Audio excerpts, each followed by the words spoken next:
və o standartda müəllim hansı məşğələdə, hansı oyunda, ümumiyyətlə hər hansı bir belə şəkildə edirsə etsin, onu harda keçirsə keçsin, müəllim yetər ki, uşağı çatdırmalıdır hər hansı bir standarta. Aydındır?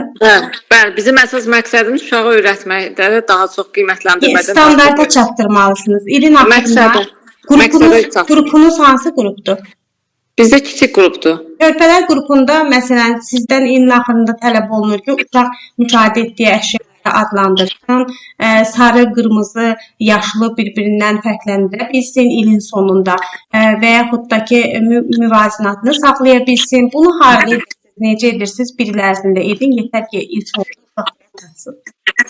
Aydın bu bacarıqları. Yəni ən alt standart. Alt standart budur ki, ən alt səviyyə. Bəli, başa düşdüm. Çox sağ olun. Başqa müəllimlər sualınız varmı? Mən eşitməyə hazıram sizi. Yoxdursa biz sınavımıza keçək. Sınaq niyə belə münaqişələrə səbəb olub bilmirəm. Əslində müəllimlər burada məktəbə aid heç bir şey yoxdur. Təranə müəllimiyə görə demirəm. Ümumiyyətlə müəllimlər yazdılar ki, bizə aid heç nə yoxdur. Bu fənə aiddir. Bunu qeyd edim ki, fənlə bağlı heç bir şey yoxdur sınaqda. Siz özünüz də görəcəksiniz sınaqda. Nədir ki, çərçivədən kənara çıxılmayıb. Sadəcə olaraq situasiyanı görürsünüz. Ola bilsin ki, siz belə deyək də standart testlərə öyrəşmisiniz, qayda şəklində faktoloji olan testlərə öyrəşmisiniz. Amma bu belə olmayacaq. İmtahanda özünüz də görəcəksiniz ki, biz faktoloji və yaxud da qayda şəklində heç nə görmürük. Əsasən də əgər sertifikasiya imtahanındayıqsa və çalışan bir müəllimiksə, bizdən bilik yox, bacarıq soruşulacaq. Əgər bacarıq da soruşulursa bizdən, bunun üçün nə lazımdır? Situasiya, gündəlik müəllimin rastlaşdığı situasiyalar. Belə müəllimlər, ekranı paylaşıram. Güman edirəm ki, səslərə diqqət edəcəksiniz. Ona görə ki, dərs qeyd olunur. Daha sonra müəllimlərin izləmək şansı olsun deyə bir izah edirəm. Ola bilər ki, sizin üçün orada qaranlıq bir məqam olar. O zaman səsi açarsınız, qarşılıqlıq olmadan hər hansı bir müəllim o səsdə öz fikrini bildirər. Ekranı paylaşdım. Görürsünüz yəqin ki, ekranı. Mənə bir dənə xəbərdarlıq edin, başlayaq. Ekran görünür sizdə?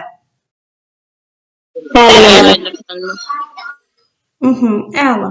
Ekran görünürsə biz sizlə başlayırıq. Deməli, müəllimlər, bizim imtahanımız, təsəvvür edirik ki, imtahandayıq və bizim qarşımıza bu şəkildə testlər çıxıb, necə eləməliyik və ümumiyyətlə doğru və yanlış cavabları necə seçməliyik.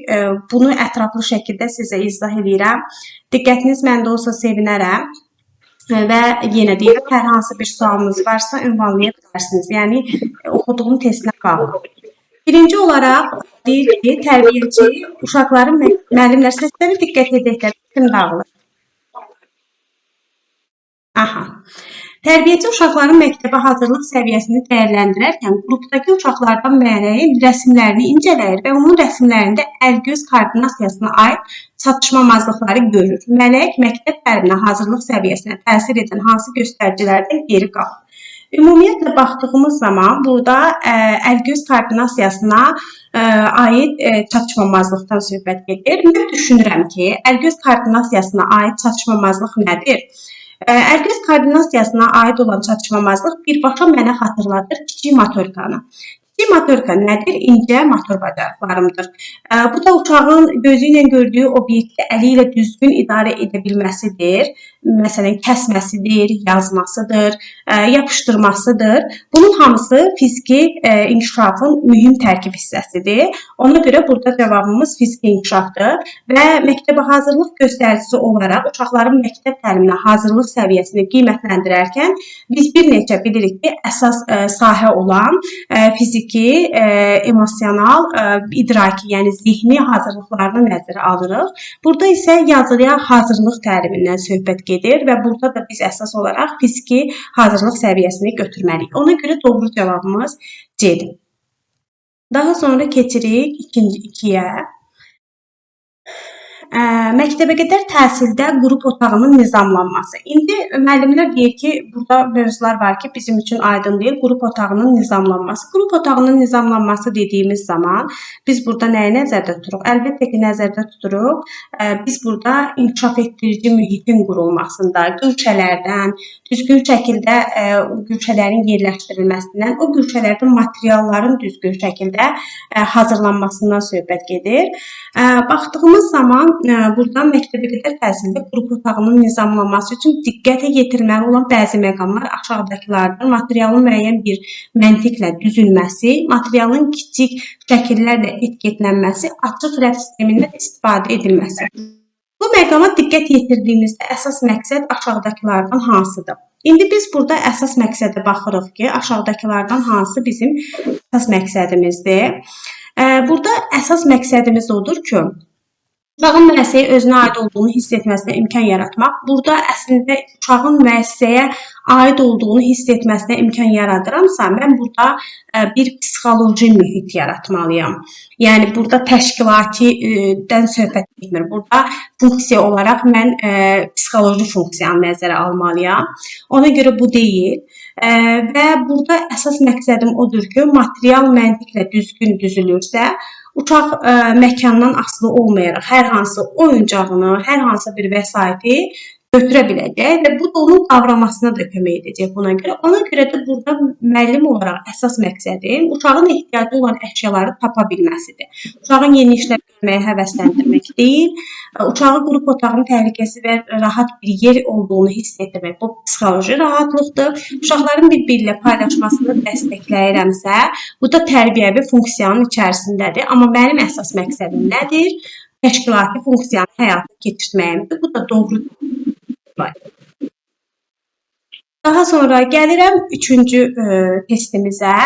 3-cü testimizdə qış tətilində Əsmər İsmailliyə xalası gilə gedir. Xalasının qızı Aygün ilə qısa müddətdə dost olur və oyun oynayırlar. Ancaq bir müddət sonra Aygünün bəzi davranışları Əsmərin diqqətini çəkir. Aygün israfçı davranışlar nümayiş etdirir, suyu boş yerə axıdır, elektrik enerjisindən lazımsız yerə istifadə edir. Lakin Əsmər həm qonaq olduğu üçün, həm də Aygün ondan böyük olduğu üçün bir söz deyə bilmir. Əsmər tətil bitdikdən sonra bağçaya gedir. Tərbiyəçisi tətildən əvvəl Əsmər və dostlarına gündəlik həyatla bağlı bir mövzuda tapşırıq vermişdi. Əsmər və dostları israfçılıqla bağlı bir mövzu edirlər. Əsmər isə tətildə qarşılaşdığı vəziyyətdən yola çıxaraq qrupda dostları ilə israfçılıq mövzusu haqqında danışır. İndi bu səriştə olaraq nədir? Mən belə düşünürəm ki, bir çox müəllimlər burada israfdan söhbət gedib, qənaətdən və yaxud da danışdığımız zaman müəllimlərin bir çoxu yəqin ki, maliyyə savadlılığını götürür. Əslində burada problem həlli deyil. Niyə problem həlli deyil? Əgər mən səriştə olaraq problem həllini götürmək istəyirəmsə, mənə arqument lazımdır, mənə tənqidi təfəkkür lazımdır, bir növ tənqidi təfəkkür kimi və onun həlli lazımdır. Bir problem, labirint tapşırıq, bir problem həlli lazım ola bilər mənə. Bu problem davranışla bağlı ola bilər. Baxın, problemi idrakla da həll edə bilərik. Türklərin bir sözü var, problem çözmə deyirlər matematikə. Yəni orada idrakla bağlı və yaxud da ki, bizim 4.2.3 standartımızda belə bir problemin həllində uşaqların iştirakından söhbət gedir. Ola bilər ki, problem var, bu problem davranışla bağlı olsun. Bu davranışla bağlı problemlərimiz nədir? Mən oyuncağı paylaşa bilmirəm qrup yoldaşlarımdan. Mən ümumiyyətlə bir yerdə heç bir belə deyək də, məsələn, növbəyə düzülə bilmirəm və yaxud da ki, qrupumuzu sərgəli saxlaya bilmirik. Qrupun problemindən söhbət gedir. Ola bilsin ki, labirint bir tapşırıq və yaxud da tapmaca. Milli kimliyin bəlkə milli iftixar hissi səriştəsi olması üçün lazım idi mənə milli identitet, yəni milli kimliyin dərk. Yəni mən kiməm, onu dərk. Mənə lazımdır milli rəmzlərim. Burada o yoxdur. Mənim nəticəsə diqqət edin, mən buradan çıxmaq istəmirəm. Hər kəs səsinə baxsın. Maliyyə savadlılığı olması üçün pulun burada rol oynaması lazım idi. Ola bilər ki, kağız puldur, ola bilər ki, qəpik puldur və yaxud da ki, pulla alınan bir şeydən söhbət etməli idi ki, uşaq öz alıbdır, öz xərcliyidir. Fəal vətəndaşlıq mövqeyi olması üçün isə fəal vətəndaş nümunəsi kimi öz belə deyək də, bir dəqiqə müəllimlər. Qələm müəllimə kimdir? Həm də ev işi görür. Sevinç müəllimədir. Müəllimlər, mən tezdən çıxıb sizin səsinizi bağlayım. Kimdirsə, çox xahiş edirəm, səsi bağlasın. Fəal vətəndaşlıq mövqeyi olması üçün də mən fəal vətəndaş kimi, uşaq yəni fəal vətəndaş kimi öz mövqeyini bildirməlidir. Yəni o yaşadığı bölgə, məsələn İsmaili haqqında uşaq məlumatlı idisə, İsmaili haqqında danışırdısa, orada olacaqdı fəal vətəndaşlıq mövqeyi. Amma bu niyə şəxsi və sosial məsuliyyətdir? Gəlin baxaq. Müəllimlər, bilirik ki, qlobal isinmə mövzumuz var. Biz elektrikdən qənaətlə istifadə etməliyik və yaxud da ki, yola çıxdığımız zaman yolda böyük plakatlar olur, üzərinə yazılır ki, bir damcı qənaət. Bu nədir? Bu bir sosial aksiyadır. Yəni, sosial bir problemdir və bu sosial problemi hər birimiz əməl etməliyik. Ona görə suyu boşa axıdırsınız. Bax sözü varsa, elektrik enerjisindən lazımsız şəkildə istifadə varsa əgər, bunun hamısı şəxsi və sosial məsuliyyətin tərkibindən irəli gəlir. Hansı hissəsidir? Əsas olaraq sosial hissəsidir. Çünki suya qənaət etmək və elektrikdən qənaətlə istifadə sosial layihələrdir. Aydındır ki, ona görə bu şəxsi və sosial belə deyək də, məsuliyyət səriştəsidir. Daha sonra gəlirəm. Məktəbəqədər təhsil alan Ayşə ilə Fatma say saymağı öyrəniblər. Ayşə səncə bu masa neçə qarışdır deyir. Fatma məncə 5 qarışdır deyir. Həqiqətən də 5 qarışdır. Daha sonra da uşaqların digəri ölçü zamanı, yəni Fatmanın belə çıxır ki, əli ilə Ayşənin əlinin həcmi bir deyil. Ona görə birində 4 çıxıb, birində 3. Bu zaman biz hansı prosesin ilk növbədə həyata keçirildiyini görürük. Bura baxırıq, burada ümumi olaraq ardıcıllığa baxdığımız zaman biz ölçməni görürük. Ölçmə əslində bir prosesdir. Amma məsələ burasındadır ki, burada uşaqlar ölçərək demirlər. Bir təxmin yürüdürlər. Məsələn, Fatma deyir ki, 5-dir. 5 qarışdır, təxmin edir və həqiqətən 5 qarış çıxır. Amma Ayşə ölçdüyü zaman 4 qarış çıxır. Cavab baxdığımız zaman isə burada demək ki, Fatma onu təxmin edib. Çünki əgər ölçmədən söhbət gedirsə, ölçmə standart olaraq 5 qarış olacaq, əgər 5 qarış olacaq. Ona görə bu ölçmə əməliyyatı deyil. Burada doğru cavabımız təxmin etmədir. Daha sonra baxırıq. Aha. 5-ci testdə Montessori'dən söhbət gedir müəllimlər buradan. Ola bilər ki, cəhrahi güllə anlayışı sizin üçün yaddır. Belə bir şey nəzərinizdə çatdırım ki, biz Montessori'də sensor tərbiyə məşğələsində də Montessori'də çəhrayı piramidalar, konusvari piramida anlayışını eşitmişik. Bu əsas olaraq ondan söhbət gedir. Və burada çəhrayı güllə materialı rəfdən götürərək xalçanın üzərinə daşıyır, kubları ardıcıllıqla düzür, 4-cü kubun yerinə birbaşa 6-cı kubu qoyur və gülləni tamamlayır. Güllə vizual olaraq, burada diqqətlə oxumaq lazımdır, əyri görünsə də aşmır, uşaq işini bitirir, məmnun halda növbəti materialına keçmək istəyir. Montessori fəlsəfəsinə və metodikasına əsasən prosesi müşahidə edən tərbiyəçi müəllimin yanaşması necə olmalı və bu materialın uşaqda formalaşdığı əsas gizli, yəni müstəqil pedaqoji hədəf hansı bəbdə doğru təhlil edilmişdir. İlk öncə düşünürük, Montessori'nin yanaşması necə idi? Montessori deyirdi ki, gözə görünməyən bir müəllim oluruq, bələdçi müəllimik, yəni uşağı müşahidə edirik və onun müstəqil, fərdi şəkildə inkişafına şərait yaradırıq. Çəhrayı güllənin əsas olaraq belə mahiyyəti də ondan ibarətdir. Montessori'nin biz bilirik ki, korreksiya edici materialları var ki, material özünü düzəldə bilir. Onu düzür və yenidən onu düzgün qurmadığı zaman yenidən onu bərpa edə bilir. Bu oyuncaqlardan biridir. Dəqiqə müəllimlər, mən bu səsi ola bilmirəm. Aynur müəllimə, axşamınız xeyir olsun. Müəllimə, bu sualda Montessori'də böyükdən balaca ölçüyə görə düzümdə bu. 2 dəqiqə müəllimə, çox xəstə. 2 dəqiqə müəllimə, çox xəstə. Müəllimə, ekran göstər. 1 dəqiqə mən Sevinç müəllimənin səsini bağlamdan çalışıram.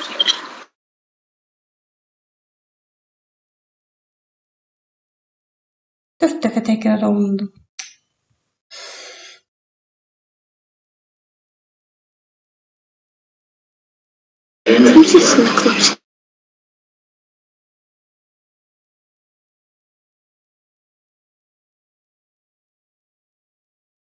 Aha, müəllimlər baxın, eşidirsiniz, ekranı görürsüz.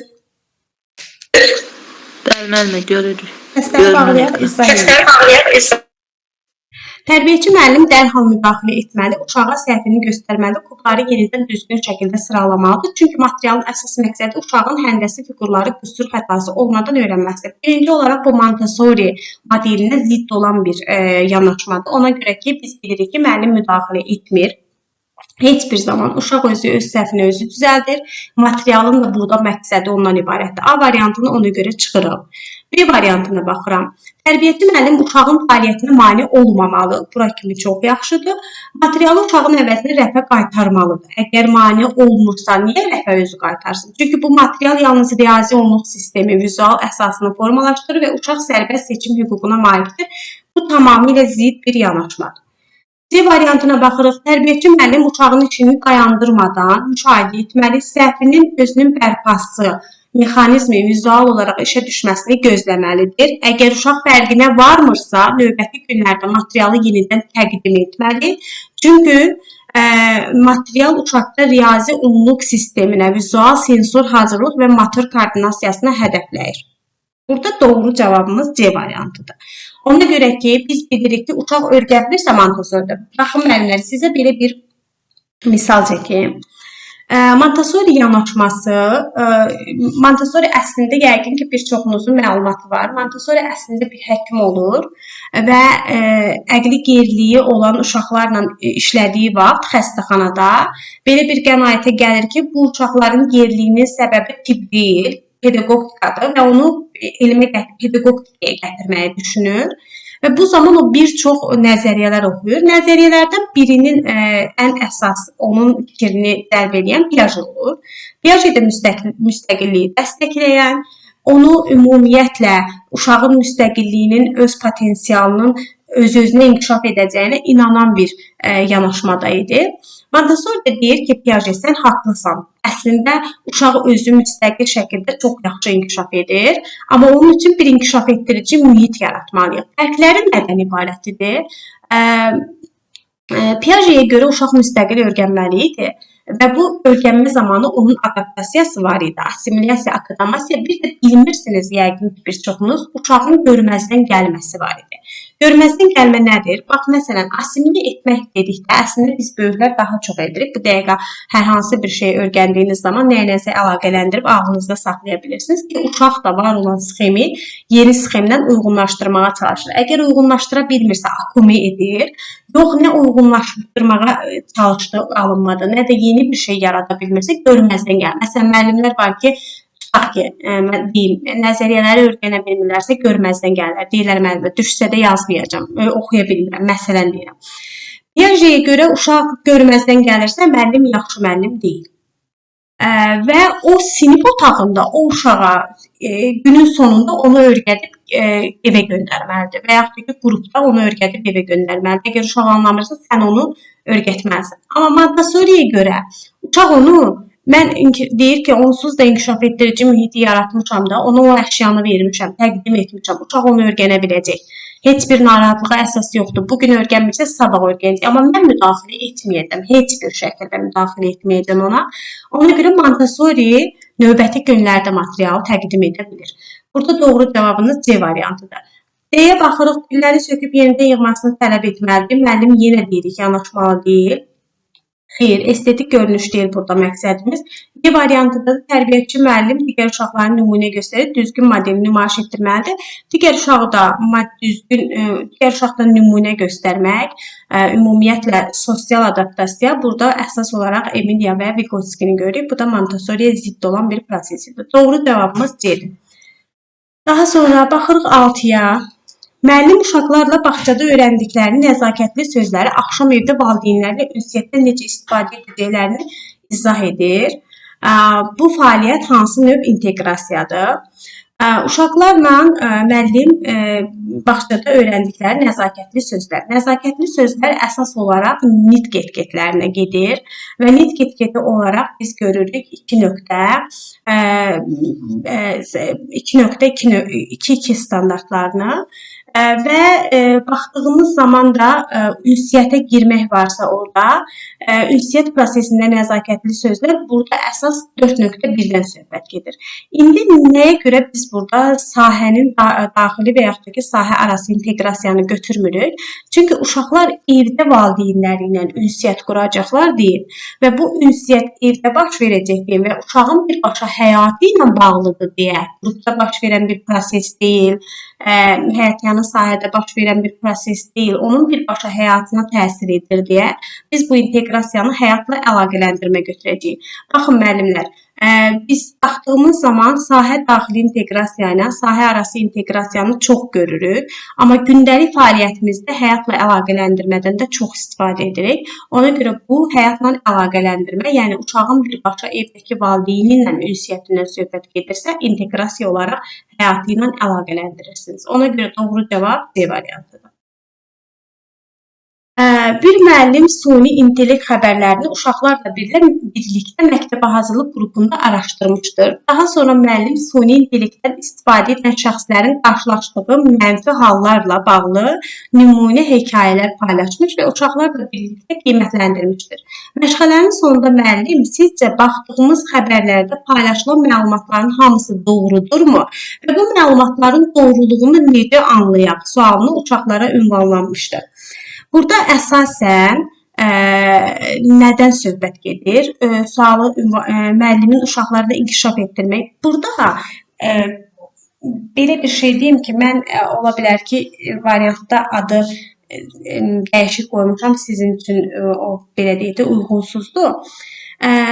Doğruluğunu, xəbərin doğruluğunu anlaması uşağın, ümumiyyətlə belə deyək də, hər eşitdiyinə inanmaması uşaqların müəllimlər yadınızda qalsın informasiya savadlılığıdır. İnformasiya savadlılığı da media, hazırki dövr üçün, texnologiya dövrü üçün media savadlığı adlanır. Burada doğru cavabınız olmalıdır informasiya savadlığı Y variantı. Vizual savadlıq deyil, görünüş deyil. Texnologiyadan söhbət gedir, kompüterdən ola bilər ki, söhbət gedir, amma ki, burada əsas məqsədiniz o deyil. Əsas məqsədiniz uşağın informasiya savadlığıdır. Ona görə doğru cavabınız Y variantıdır. İnformasiya savadlığı bilirsiniz, belə sərişləmizdə mövcuddur. Fəaliyyət kateqoriyasında. 8-ci suala baxırıq. Yazıcı uşaqda oyatmaq istədiyi təsir, paylaşmaq istədiyi duyğu və düşüncədir. Yazıcının uşaqda oyatmaq istədiyi təsir və paylaşmaq istədiyi duyğu və düşüncədir. Birinci olaraq bunu nəzərinizə çatdırım ki, biz bu təəssüratın bir müəllim olaraq yazıcının ümumiyyətlə dilindən hər hansı bir nağılı və yaxud da ki, hər hansı bir şeiri səsləndirdiyimiz zaman uşaqda o duyğunu onsuz da biz formalaşdırırıq. Və burada əsas məqsəd nədir ona baxmalıyıq. Bunu çünki biz edirik gündəlik fəaliyyətimizdə müəllim olaraq. Əsasən də bədii təfəkkür məşğələmizdə həyata keçirdiyimiz bir prosesdir. Burada uşaq kitablarda yer alan sevgi, dostluq, sülh, güvən hissi uşaqların sağlam bir şəxsiyyət kimi formalaşmasında mühüm rol oynayır. Uşaq kitablarında daxili quruluş xüsusiyyətlərin hansına aiddir?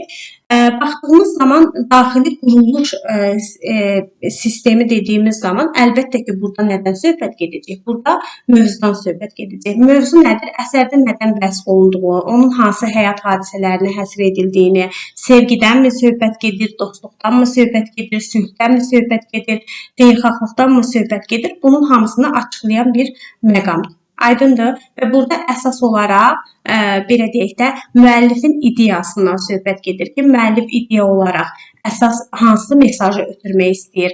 Məsələn, tutaq ki, sevgi hər şeyə qalib gəlir, dostluq hər zaman qazanır. Bu kimi məqsədlərdən söhbət gedir. Və əsas olaraq da burada belə deyək, yazıçının mövzunu hansı ideyalarla uşağa ötürmək istəməsidir. Ona görə burada mövzu olaraq götürür. Qəhrəman ümumiyyətlə bilirsiniz ki, biz mətndə olan belə deyək də, hər hansı bir obrazlardan söhbət gedir. İlk üslub odur ki, uşağın yaşanmaq səviyyəsinə uyğun olaraq orada bizim hər hansı bir şeyi uşaqlara hansı dil dediyimiz zaman, yəni qrammatik qaydalarda ötürməyimizdir. Plan ümumiyyətlə mətnin planından söhbət gedir. Sizin hazırladığınız plandan söhbət getmir. Ona görə burada düzgün cavabımız mövzudur.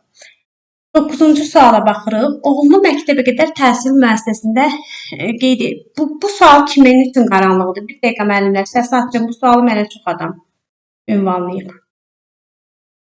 Eşidirsiniz müəllimlər məni?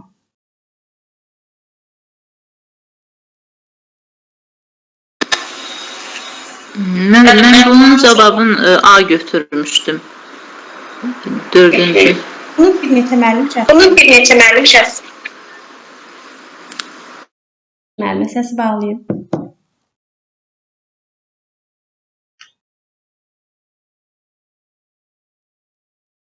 Oğlumun məktəbə qədər təhsil müəssisəsində qeyd etdirmək istəyən Nərmin xanım qrup tərbiyəçisinə məktəbə qədər təhsili qiymətləndirmə aparmağımızın məqsədi nədir deyə bir sual ünvanlayır. Tərbiyəçi isə Nərmin xanıma ardıcıllıqla bu cavabları verir. Proqramın səmərəliliyini müəyyən etmək, proqramın təkmilləşdirilməsi üçün məlumat toplamaq, proqram məşğələlərinin standartlara uyğunluğunu təmin etmək, proqramda tətbiq olunan məşğələlərdə hərsləri necə minimuma endirə biləcəyimizi müəyyənləşdirmək. Tərbiyəçinin verdiyi cavablardan hansı məktəbə qədər təhsildə qiymətləndirmə aparmasının məqsədlərinə daxil deyil? Məktəbə qədər təhsil. Müəllimlər kimdirsə səsi açır, məndə də echo verir. O müəllimə çıxsın, yenidən daxil olsun. Ola bilər ki, sizə zəng gəlir. Məktəbə qədər təhsil müəssisəsində aparılan pedaqoji qiymətləndirmə ümumiyyətlə uşağın inkişafıdır və burada məqsədimiz heç bir halda maddi, iqtisadi, maliyyə və yaxud da ki, xərcdən söhbət gedə bilməz. Məqsədimiz bu deyil. Ümumiyyətlə qiymətləndirmə sırf pedaqoji, psixoloji və inkişaf yönümlü bir prosesdir. Ona görə də biz yalnız 4-ü səhv olaraq götürəcəyik və burada qeyri-adi də bir şey deyil. Qiymətləndirmənin mahiyyəti soruşulur bizdən. Biz proqramın səmərəliliyini müəyyən edirik, proqramın təkmilləşməsi üçün məlumat toplayırıq və standartlara uyğun şəkildə uşağın cavab verib-vermədiyini təmin etmiş oluruq bu şəkildə. Daha sonra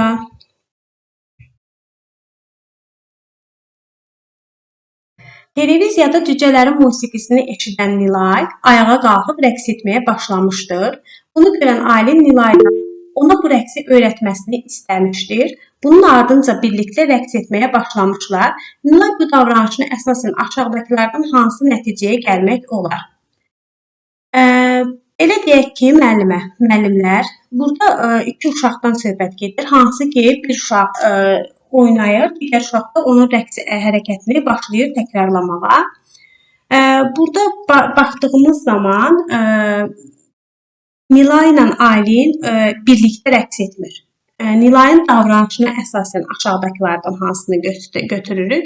Biz Aylini soruşmur bizdən. İlk cümləyə baxacağıq. Nilay niyə ayağa qalxıb rəqs edir? Buna baxdığımız zaman birinci olaraq təsadüfi öz başına mədəniyyətləşmədən söhbət gedir ki, burada niyə bundan söhbət gedir? Elə bir şey deyək ki, musiqi səsini, rəqsi ümumiyyətlə uşağın durub oynaması onun tez-tez o musiqini eşitməsindən irəli gələn bir şeydir. Məqsədyönlü davranış deyil. Çünki ona görə təsadüfüdür. Məqsədyönlü olsaydı əgər biz hər hansı bir məşğələ prosesində olardıq və burada plan daxilində uşaq oynayardı. Planlı, məqsədli və yaxud da ki, belə deyək də, müəyyən bir məkanda həyata keçirilən deyil. Çünki müəyyən bir məkanda həyata keçirilən olsaydı, burada uşağın belə deyək də, pedaqoji hər hansı bir mahiyyətini öyrənmək üçün bunu həyata keçirdəydi. Sadəcə olaraq televiziyada Cücələrin rəqsi təsadüfən çalınır, Nilay da ayağa durub onu oynayır və burada təsadüfi öz başına. Əslində müəllimlər bu bir nəzəriyyə ilə bağlıdır, məktəbə qədər dövr nəzəriyyəsinə. Sadəcə o nəzəriyyənin adını versəm, orada sizin üçün çox həddən artıq qarışıqlıq olacaq. Aşağıdakı hansı uşaq kitablarının məzmunu xüsusiyyətləri ilə bağlı verilən məlumatlardan biri səhvdir? Yazılı bir şifahi əsərlərdə ötürülmək istənilən əsas ideya ümumbəşəri mənəvi dəyərlər qazandıracaq xüsusiyyətə sahib olmalıdır. A variantına baxdığımız zaman ümumbəşəri mənəvi dəyər nədir? Biz bilirik ki, bəşəri dəyər insani keyfiyyətlərdir.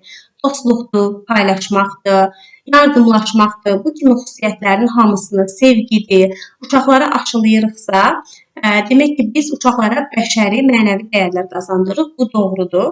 Məzmunu zənginləşdirmək üçün ailə, təbiət sevgisi, yardımsevərlik, həmrəylik kimi əsas dəyərlərə yer verilməlidir. Birinci variantı təsdiqləyən bir variantdır. Bu da doğrudur. Söz ehtiyatının təkmilləşdirilməsi məqsədi ilə uşaqların mənasını bilmədikləri, lakin mətnin gedişatından mənasını çıxara biləcəkləri sözlərə yer verilməsidir. Bunu da adlandırırıq fəal lüğət bazasının belə deyək də zənginləşdirilməsi, nitqin zənginliyindən söhbət gedir. Bu da doğrudur. Məsələn, tutaq ki, belə deyək, mən uşaqlara bugün öyrədirəm tavan sözünü. Əslində baxdığınız zaman tavan sözü uşağın nitqinə yer alırsa zənginlikdir. Daha sonra da onu əslində mənasını tanıya biləcəkləri sözlər tanısın deyə mən onu zənginləşdirdikdən sonra da fəallaşdırmalıyam.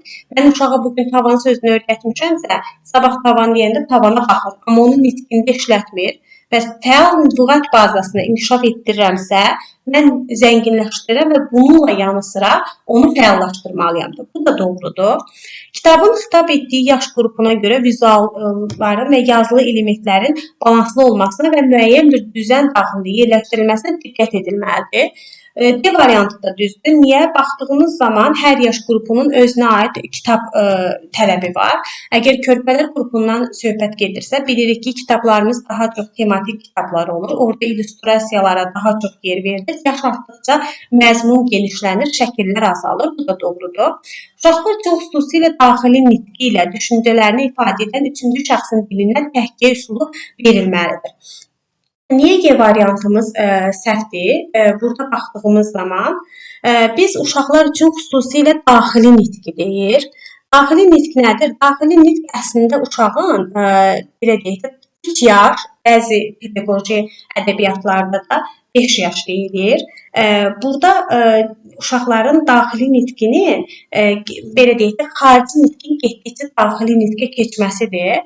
Və daxili nitq əslində pis bir şey deyil, amma baxdığımız zaman uşağın belə deyək də daxili nitqi daha çox tək olduğu zaman olur və biz hər hansı bir kitabdan danışırıqsa, hekayənin baxış bucağından danışırıqsa, onun nəql edilməsindən danışırıqsa, burada biz uşaqlarda daxili nitqi ön plana çəkməli deyilik. Uşaqlar hadisələri belə deyək də ümumiyyətlə dilə gətirməlidir, danışmalıdır və orada onlar niyə təhqiq etməlidir? Bunu daxili nitqimi yox, səsli nitqimi deməlidir. Öz düşüncələrini bir növ belə deyək də o niyə belə etdi, bu niyə belə etdi, yəni bir növ təhlil etməlidirlər. Ona görə Y variantı daxili nitq sözünə görə səhv götürülür. Baxırıq 12-ci testdə. Aşağıda verilən vəziyyətlərdən hansı yanlış ifadə edilmişdir?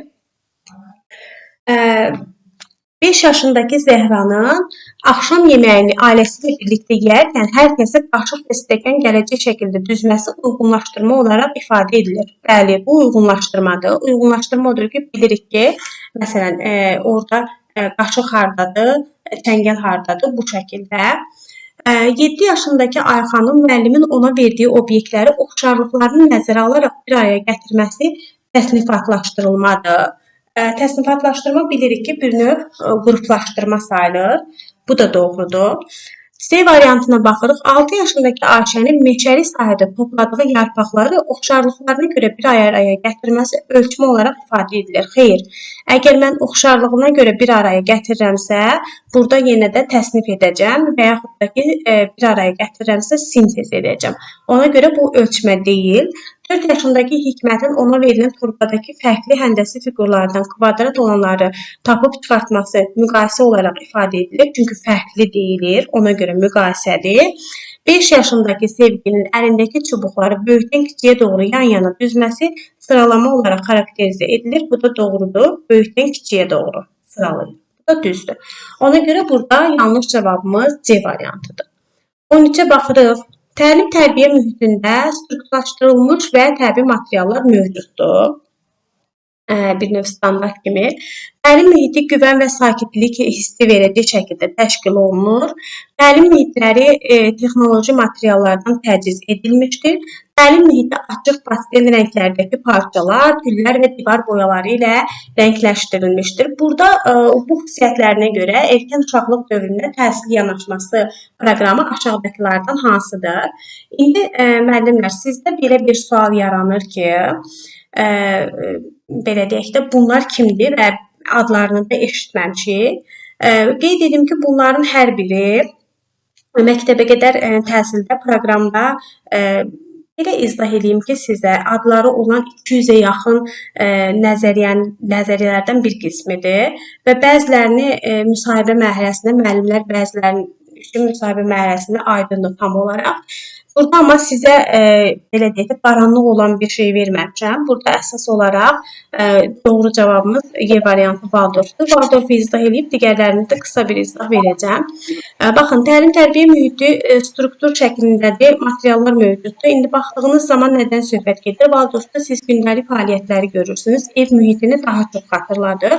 Valdorf Skinner tərəfdə Dassault'un belə deyək də, tələblərinə nəzərə alaraq, ondan ilhamlanaraq həyata keçirilən Almaniyada siqaret fabrikinin işçilərinin uşaqları üçün təşkil edilmiş təbii ev mühitini xatırladan bir model idi və burada təlim mühiti sakit keçirdi və gündəlik şəkildə uşaqlar bir gün hörgü hörür, sabahsı gün çörək bişirir, digər gün təmizlik edir, bu kimi fəaliyyətləri həyata keçirdirdilər və burada divar boyaları var ki, hansı ki bu divar boyaları evi xatırladırdı. Tüllər ev tülləri kimi idi. Yəni qrupa girdiyiniz zaman rəngarəng və yaxud da plastik heç bir şey görmürdünüz. Ev necədir? O şəkildə bir mühitdən söhbət gedirdi.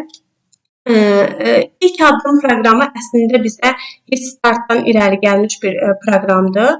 1965-ci ildə Amerikada yaradılmış bir proqramdır. Əsas məqsədi Startın bunu nəzərə alın ki, aşağı gəliri olan ailələr üçün həyata keçirilən bir proqram idi. Uşaqların bağçaya gəlməsi onun üçün əsas şərtidir ki, əgər uşaq bağçaya getmirsə, məktəb təlimi yaxşı keçməyəcək və aşağı gəlirdi. Yəni sosial belə deyək də, cəhətdən aşağı olan ailələrin uşaqları üçündür, birinci olaraq. İkinci modelimiz ondan ibarətdir ki, bu da Amerikada həyata keçirilən ilini dəqiq xatırlamıram, amma Porteki'nin modeli əsas olaraq ev əsaslı, hansı ki ev təhsil var hazırki dövrdə. Baxdığınız zaman orijinalında home based adlanır. Yəni burada əsas məqsəd evdə təhsildir. Amma ev təhsili dediyimiz zaman bilirsiniz də, yəqin ki, inklusiv təhsilin segregasiya mərhələsindən söhbət gedir. Xüsusi qayğıya ehtiyacı olan inkişaf geriliyi daşıyan uşaqlar üçün nəzərdə tutulurdu. 0-6 yaşda ev mühitində valideynlərin köməyi ilə uşaqların təlim almasını nəzərdə tuturdu. Meşə məktəblərindən söhbət gedir. Hazırda Türkiyədə öz aktuallığını qoruyur. Uşaqların il boyu hər cür hava şəraitində yağış, qar, bəzən kamplar adlandırılır türklər onları. Yağış qar demədən təbiətin qoynunda, açıq havada, meşəlik ərazidə vaxt keçirməsindən söhbət gedir ki, burada palçıqdan, daşdan, qumdan uşaqlar rəngarəng şeylər hazırlayır və yaxud da ki, onu kəşf edirlər. Uçaqdan uçağa Child to Child adlanır bu proqramın əsas mahiyyəti. Burada da ümumiyyətlə məqsəd ondan ibarətdir ki, böyük uşaqlar, azyaşlı uşaqların sağlamlığını, gigiyenasını, sosial vərdişlərini, sadə oyunlarını stimullaşdırsın. Uşaq öyrədir daha çox uşağı.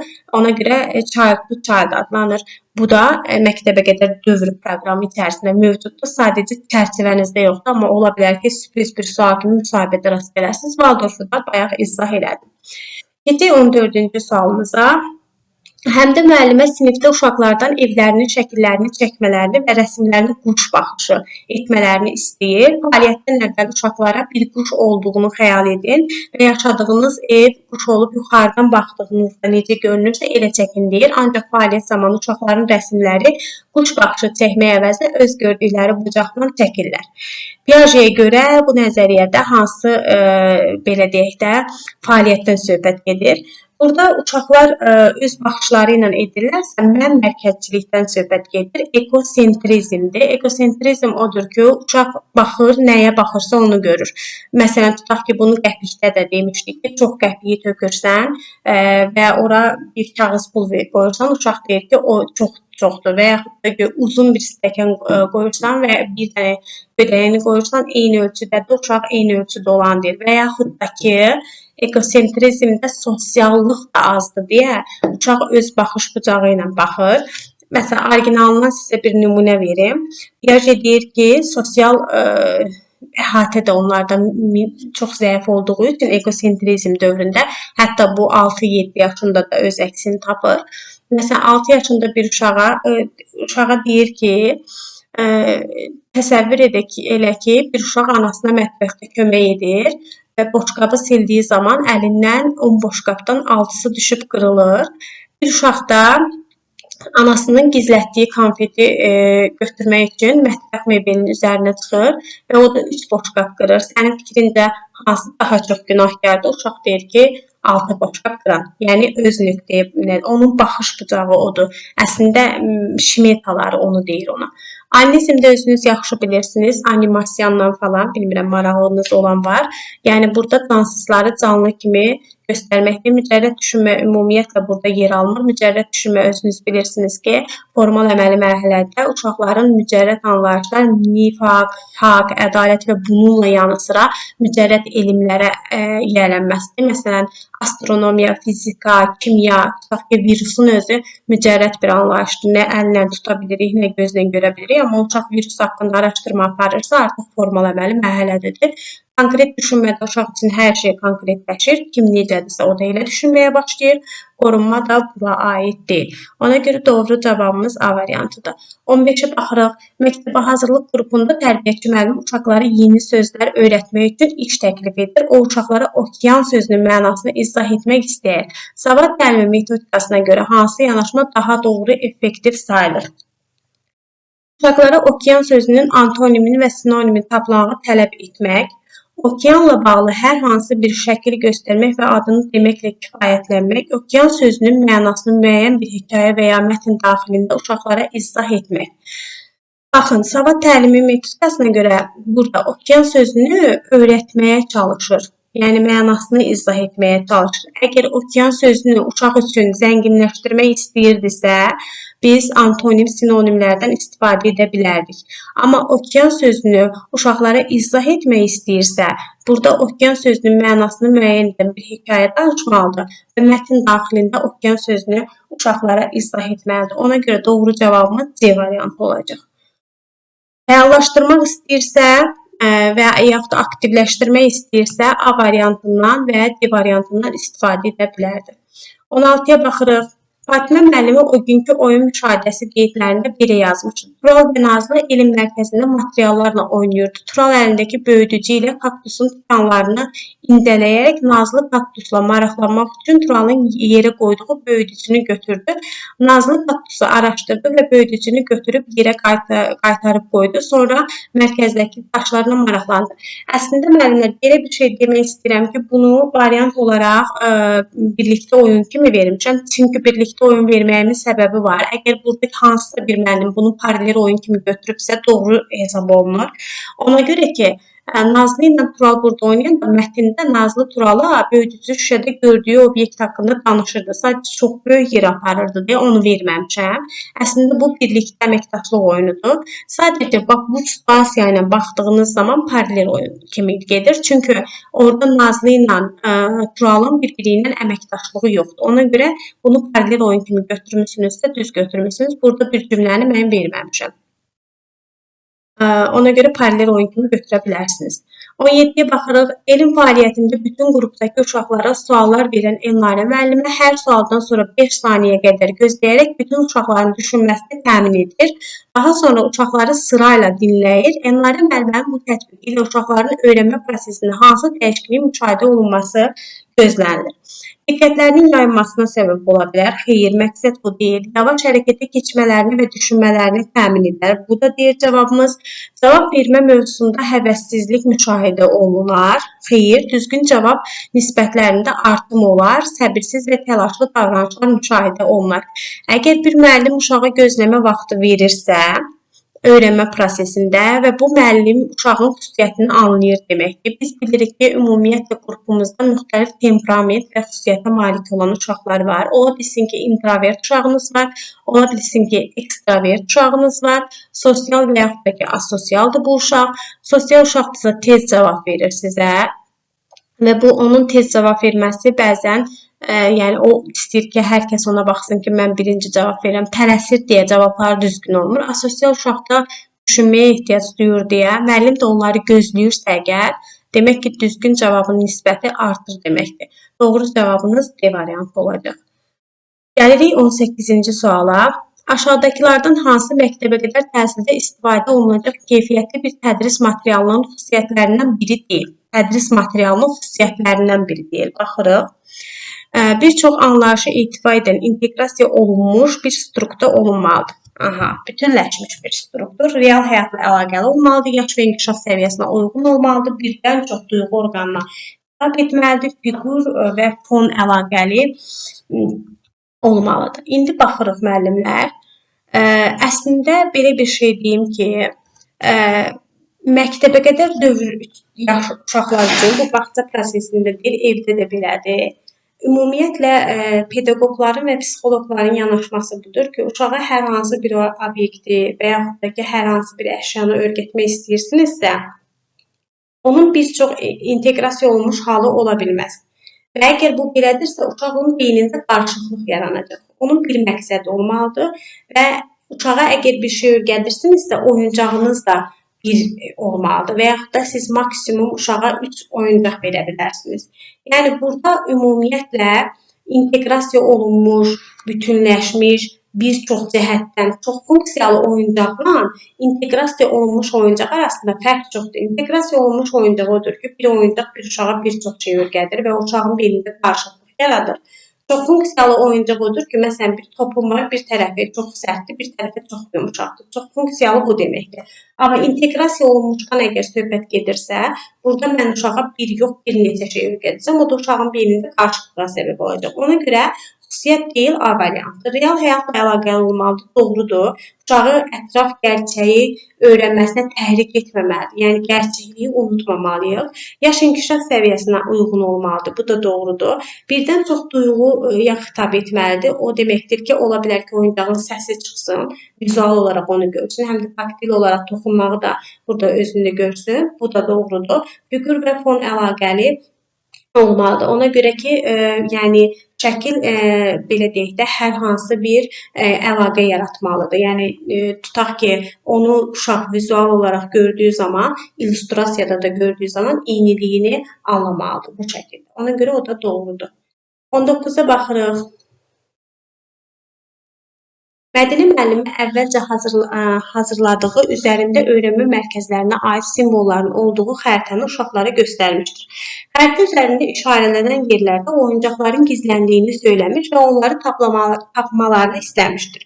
Uşaqlar işarələnən yerləri xəritə üzərində simvollarla müqayisə edərək oyuncaqları tapmağa çalışmışdır. Mədəni müəllimin tətbiq etdiyi bu fəaliyyətdə hədəflədiyi göstəricilər aşağıdakılardan hansıdır? Müəllimlər, bu da özünüz bilirsiniz ki, əslində yəni inkişaf etdirici mühitdə vizual materialların ümumiyyətlə uşaqlara təqdim olunması, yəni bu da baxışa aid olan bir sualdır, qeyri-adi bir sual deyil və bildiyiniz bir mövzudur. Vizual materialları araşdırmaq, məkanda mövqe tutmaq. Əslində düzgün cavabımız budur ki, əsas məqsəd vizual materialları araşdırmaqdır. Çünki öyrənmə mərkəzlərində uşaqlar üçün oyuncaqlar gizlədir, vizual material odur. Məkanda da mövqe tutmaq, harda yerləşməsi, məkan anlayışını öyrədirsiniz uşağa 2-3-4 standartı əsas olaraq. Ətrafdakı yazıları göstərdir, ətrafdakı məkanda mövqe tutan və ətrafdakı yazını göstərdir.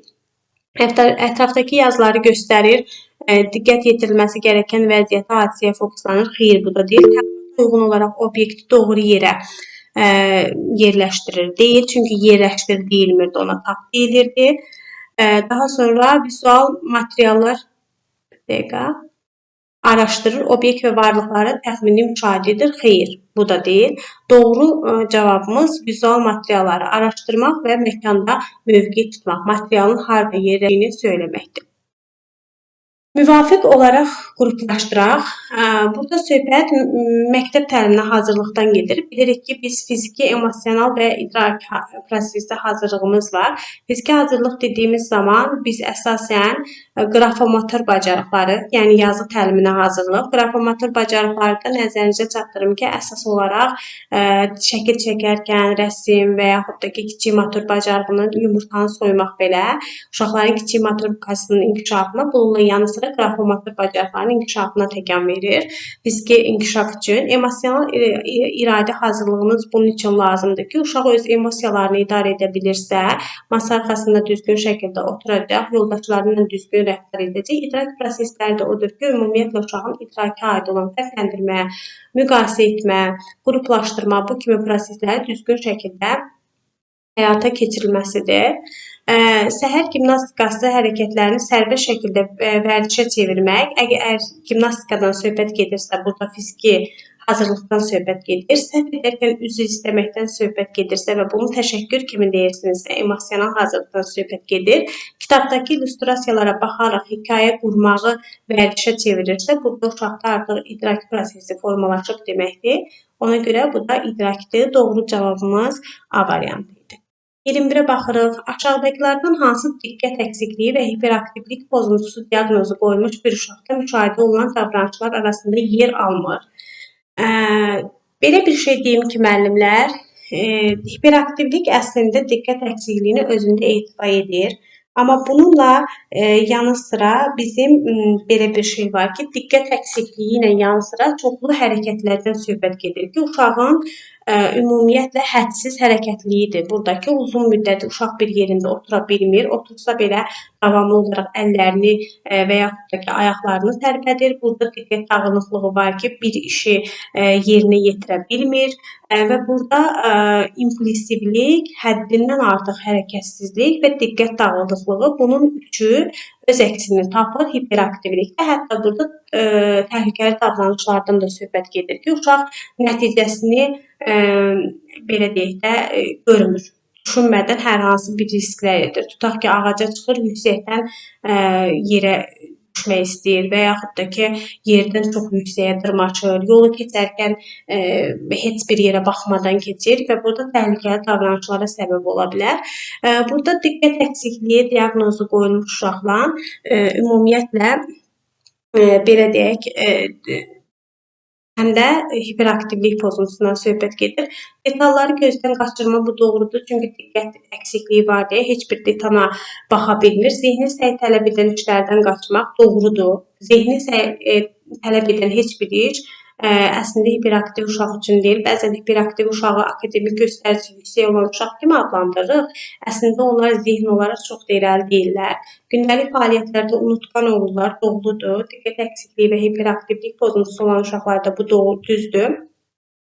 Təkrarlanan davranış nümayiş etdirmək, fəaliyyətləri nizama salmaqda çətinlik çəkmək. Fəaliyyəti nizama salmaqda da çətinlik çəkilir, amma təkrarlanan davranışlar özünü göstərir.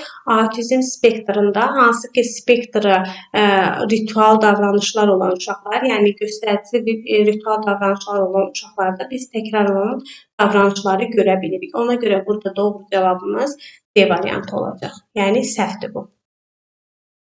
Hə, gəldik bura. Bu belə deyək də müəllimlərin qarşılaşdığı və deyirlər ki, məktəbə qədərə aid deyil. Əslində müəllimlər bu yaş böhranları dövründə ən çox 3 yaşda uşaqlarda gördüyümüz enurezdir, yəni sidik qaçırma, nəcis qaçırma, yuxu pozuntusu, bunların hamısı uşaqlarda tez-tez rast gəldiyimiz nevroloji problemlərdən də irəli gələn bir proseslərdir.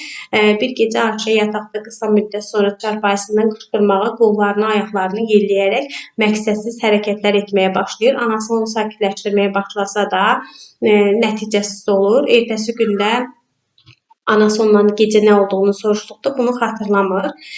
Yatmaqda çətinlik dediyimiz zaman bu yatmaqda çətinlik deyil. Yatmaqda çətinlik məncə ətrafınızda var uşaqlarda. Uşaq özünə rahat bir yer tapa bilmir. Əslində bu bir çox səbəbdən ola bilər. Yatmaqda çətinlik uşaq çox hərəkətlidirsə yorğunluqdan yata bilmir və yaxud da ki enerjisini boşaltmağa yer axtarır. Onun enerjini boşaltmağa ehtiyacı var. Bundan ola bilər. Kabus deyirəmsə əgər, yəni qorxulu yuxudan söhbət gedirsə, qorxulu yuxu zamanı uşaq ümumiyyətlə belə bir şey deyək ki, orada sabahsı gün nə gördüyünü yuxuda xatırlayır. Yuxu terroru deyiriksə, bu gecə qorxusudur. Uşaqlarda baş verən bir prosesdir və yuxu terroru zamanı uşaq ümumiyyətlə məqsədsiz hərəkətlər etməyə başlayır və nə olduğunu da xatırlamır. Lunatizm, yəni yatar gəzərlikdən söhbət gedir ki, uşaq ayaq üstə gəzir, otaqları sadəcə məkanını dəyişir. Amma ki, belə deyək də, məkanını dəyişir, amma aqressiv davranışlar göstərmir. Sadəcə gəzir evin içərisində, belə deyək. Ola bilər ki, həyətyanı sahəyə də çıxa bilər. Tez-tez oyanma yatmaqda çətinlikdən irəli gələn bir prosesdir. Burada doğru cavabımız C variantıdır. Aha, baxırıq 23-cü suala.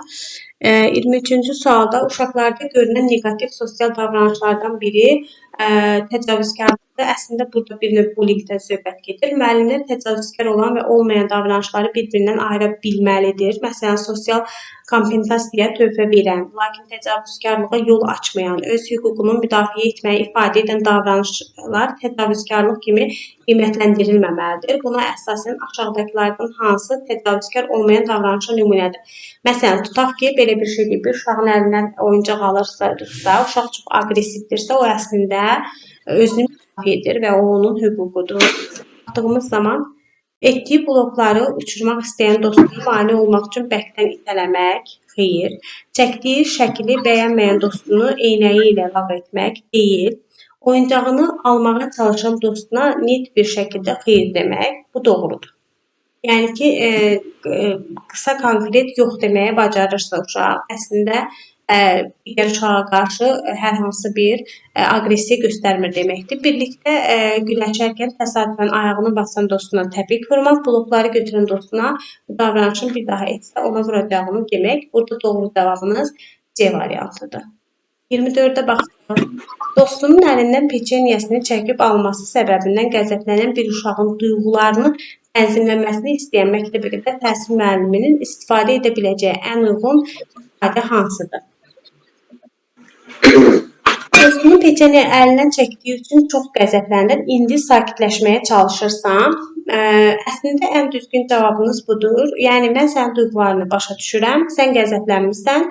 İndi də sakitləşməyə çalışırsan. Yəni bu uşağı sakitləşməyə vadar edən bir prosesdir. Düzgün cavabımız budur. Dünən sən də eyni davranış etmişdin. Anladın mı nə qədər şey olduğunu? Düzgün bir belə deyək, rəylik. Problemin özünü həll et, zəhmət olmasa mənə dostuna şikayət etmə. Belə bir şey uşağa söyləyə bilməzsiniz. Belə şeylər olur. Böyütməyə ehtiyac yoxdur. Sakitləş, artıq zəhmət olmasa bu qədər qəzəb lazımdır. Bu ümumiyyətlə A variantıdır ki, uşağın emosiyalarını anlamasına və özünü idarə etməsinə siz təkan verirsiniz. 25-ə baxaq. 2 yaşlı Dəniz anası ilə birlikdə yeni doğulmuş körpəni görməyə gedir.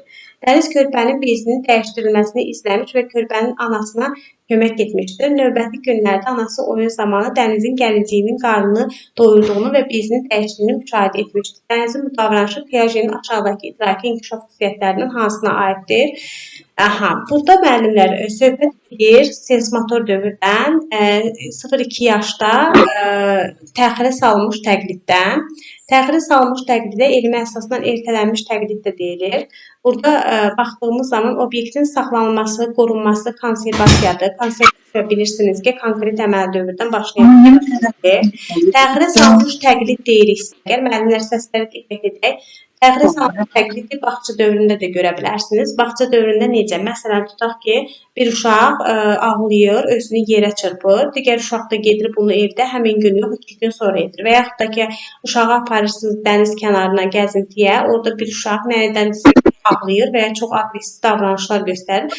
Evə gəlir, bunu 1-2 gün sonra edir. Bu ertələnmiş, təxirə salınmış təqlid adlanır. Obyektin davamlılığı özünüz bilirsiniz ki, 8 ayından başlayaraq uşaqlar obyektin artıq davamlılığını bilirlər, var olduğunu bilirlər. Xüsusidən xüsusiyə məntiq yürütmək, əslində bu əqli bir mühakiməyə gəlib çıxır.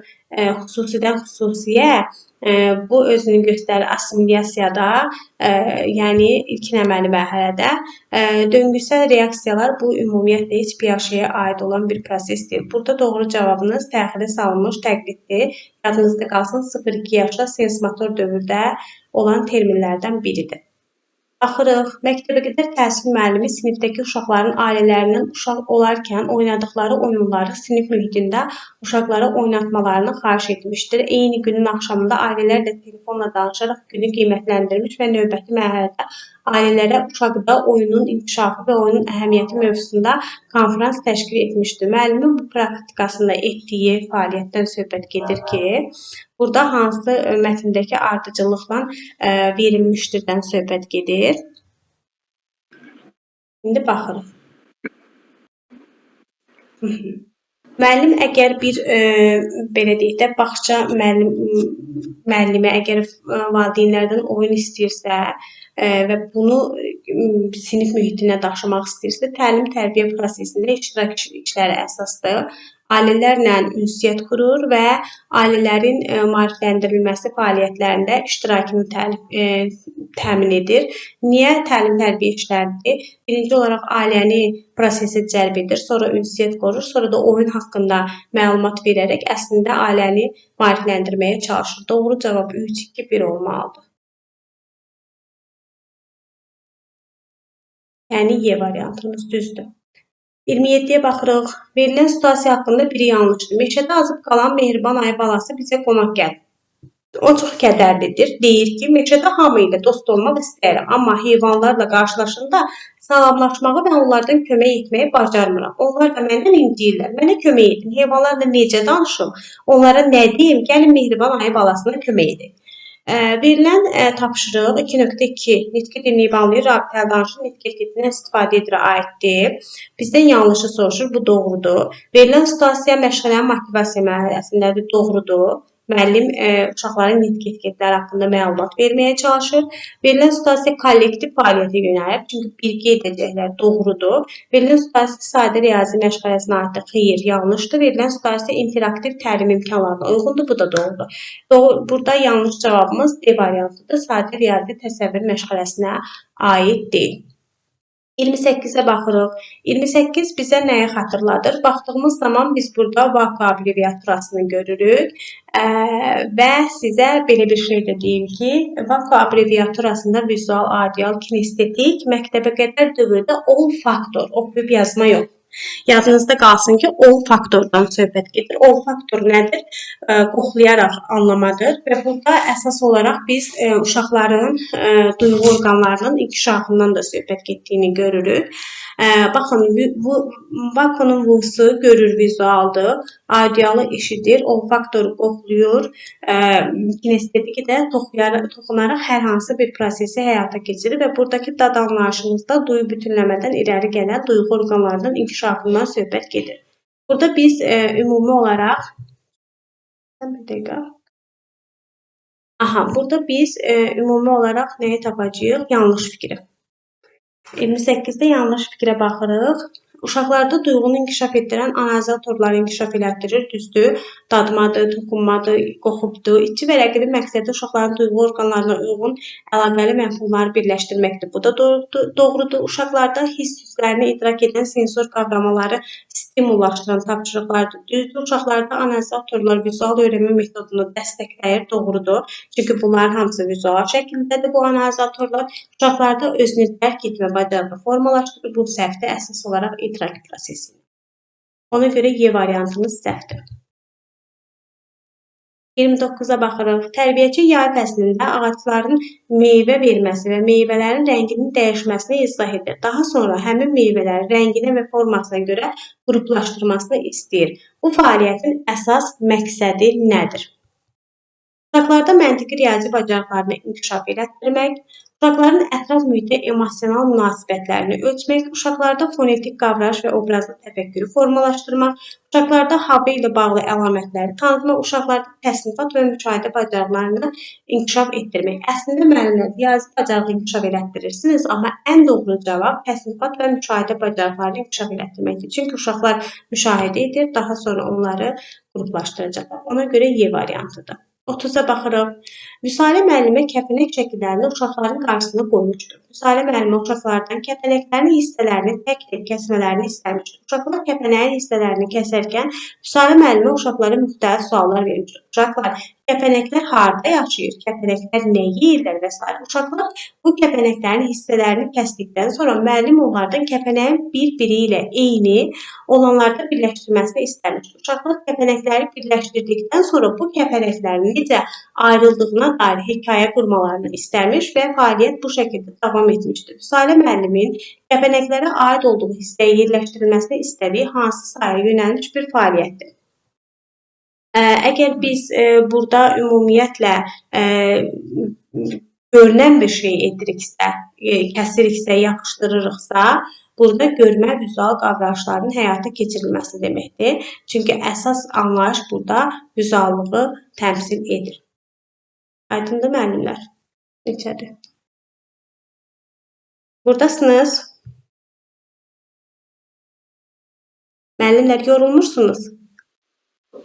Salam, axşamınız xeyir müəllimə. Müəllimə xoş izah eləyin zəhmət olmasın. Bu testi mən də işləmişdim, amma 34 düzüm oldu deyəsən. Amma çoxlarını düz vurmuşdum müəllimə, sizə qulaq asılsa deyirəm ki, bax bunu mən düz vurmuşdum, bu variant. Vəs. Mütəfəkkirin başlanğıc nöqtəsi budur. Azyaşlı uşaqlarda aydın şəkildə insan funksiyalarını əsas yaradan bir çox fizioloji və psixoloji meyllər də doğulmasına baxmayaraq, onların qabiliyyətləri böyük ölçüdə mədəni təcrübələr və özlərini tapdıqları cəmiyyətin düşüncə sistemləri tərəfindən formalaşdırılır. Başqa sözlə, o uşağın kobud şəkildə konseptual bir dünya yaratması vəziyyətini qəbul etmir. Əksinə, uşaqlar valideynlər, digər yaşlılar və həmyaşlıları tərəfindən onlara ötürülən mövcud mədəni dünyanın konseptual resurslarını mənimsəməli, bunları özününküləşdirməlidir, yəni özünə aid etməlidir.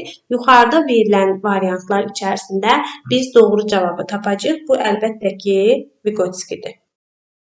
İstəsəniz bunları da izah eləyərəm.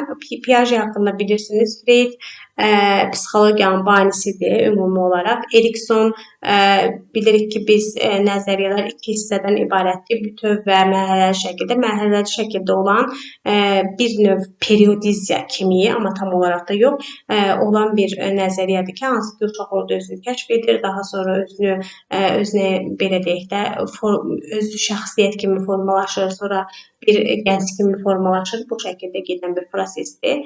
Huzinger'da əslində belə deyək də, daha çox bilgəlik, bərabərlik, bir növ Waldorfu xatırladan bir yanaşmadır. Vygotsky amma nəzəriyyədir. Bu doğru cavab burada Vygotsky'dir.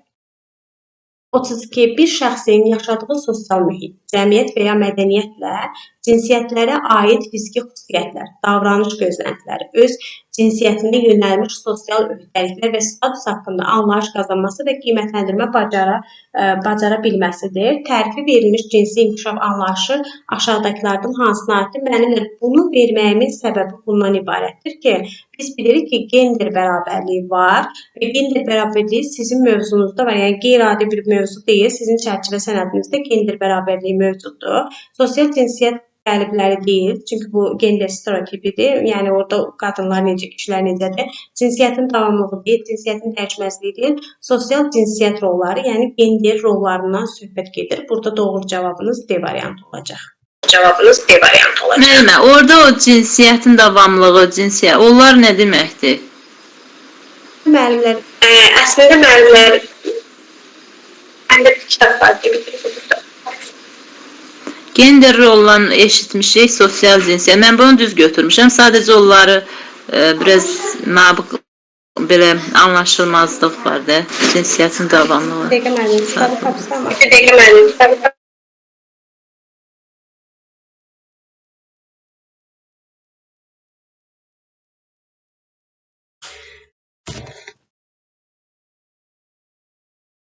Neyse, izah verim. O kitabı tapıb çəkinə atacağam sizə. Müəllimlər çoxlarda cinsi tərbiyə adında bir kitabdır. Əslində məktəbə qədər dövr müəllimlərinin daha çox bilməli olduğu bir mövzular içərisindədir. Yenə də deyirəm, beyninizi çox qarışdırmaq istəyirəm. Ayrı-ayrı mövzulardan danışanda müəllimlər biraz sıxılırlar. Bunu demək istəyirəm ki, əgər genderdən söhbət gedirsə, siz bunların hamısını bilməlisiniz. Sosial cinsiyyət qəliblərindən söhbət gedir. Gender stereotipi dediyimiz zaman burada odur ki, cəmiyyət qadınlara və kişilərə və yaxud da ki, nə bilim, qızlara, oğlanlara aid etdiyi bir qəlibləri var ki, onun. Tutaq ki, oğlanlar ağlamaz, qızlar maşınla oynamaz, oğlan gəlinciklə oynamaz, bu deməkdir. Sosial stereotip yaxşı bir şey deyil, bunu deyim. Cinsiyyətin davamlılığı dedikdə, məsələn, tutaq ki, uşağın necə izah edeyim, zaman keçsə də, böyüsə də öz cinsiyyətinin dəyişməyəcəyini, eyni qalacağını anlayır. Bu adətən 3-5 yaşda formalaşan, məktəbə qədər dövrdə formalaşan bir prosesdir. Məsələn, 4 yaşındakı bir oğlan uşağı düşünün, o başa düşür ki, böyüyəndə ata olacaq. Və ya qız da bilir ki, böyüyəndə ana olacaq. Da oyunundan görmürsünüz onu. Aydındır fikrim. Cinsiyyətin davamlılığı budur. Cinsiyyətin dəyişməməzliyi dedikdə cinsiyyətin tərk edilməsindən söhbət gedir. Bu, cinsiyyətin davamlılığından daha üstün bir mərhələdir. Bunu əsasən uşaqlarda görərsiniz, müəllimlər 5-7 yaşlarında. 5-7 yaşında uşaq anlayır ki, artıq, məsələn, saç düzümü necə olmalıdır, tutaq ki, nə bilim, geyim necə olmalıdır. Yəni, məsələn, tutaq ki, belə deyək də, necə izah edeyim sizə. Məsələn, bir uşaq fikirləşin, 6 yaşında bir uşaq fikirləşin, orada belə deyək də, saçını qısa kəstirən və yaxud da ki, şalvar giyinən göründə bilir ki, o qadındır, yəni kişi deyil. Nə qədər kişi kimi tutaq ki, saçını kəstirsə də, şalvar geyinsə də o qadındır. Yəni cinsiyyəti dəyişmir, o qadın olaraq qalır. Bunu uşaq daha çox 5 yaşından sonra, məsələn, 6-7 yaşında daha yaxşı dərk edir. Dəyişməz. Hə, deməli, yəni saçı qısa olsa da, oğlan fason olsa da bu qadındır. Görünüşündən görür ki, bu qadındır. Saç kişini xatırlatır.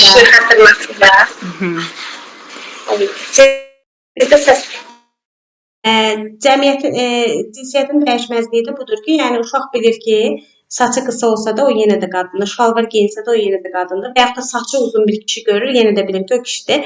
Cinsiyyətin davamlılığı dedikdə də, məsələn, uşaq bilir ki, böyüyəndə kim olacaq, ata olacaqmı və yaxud da qız bilir ki, ana olacaq bu şəkildə. Yəqin ki, aydındır müəllimlər. Gələk 33-ə. Diqqətin funksiyaları və növləri ilə bağlı verilmiş fikirlərdən hansı səhvdir? Söhbət diqqətdən gedir. Bilirik ki, müəllimlər, diqqət müəyyən bir obyekt üzərinə yönəlmək, psixi prosesin və onun üzərində bir növ belə deyək də fokuslanmaqdan söhbət gedir.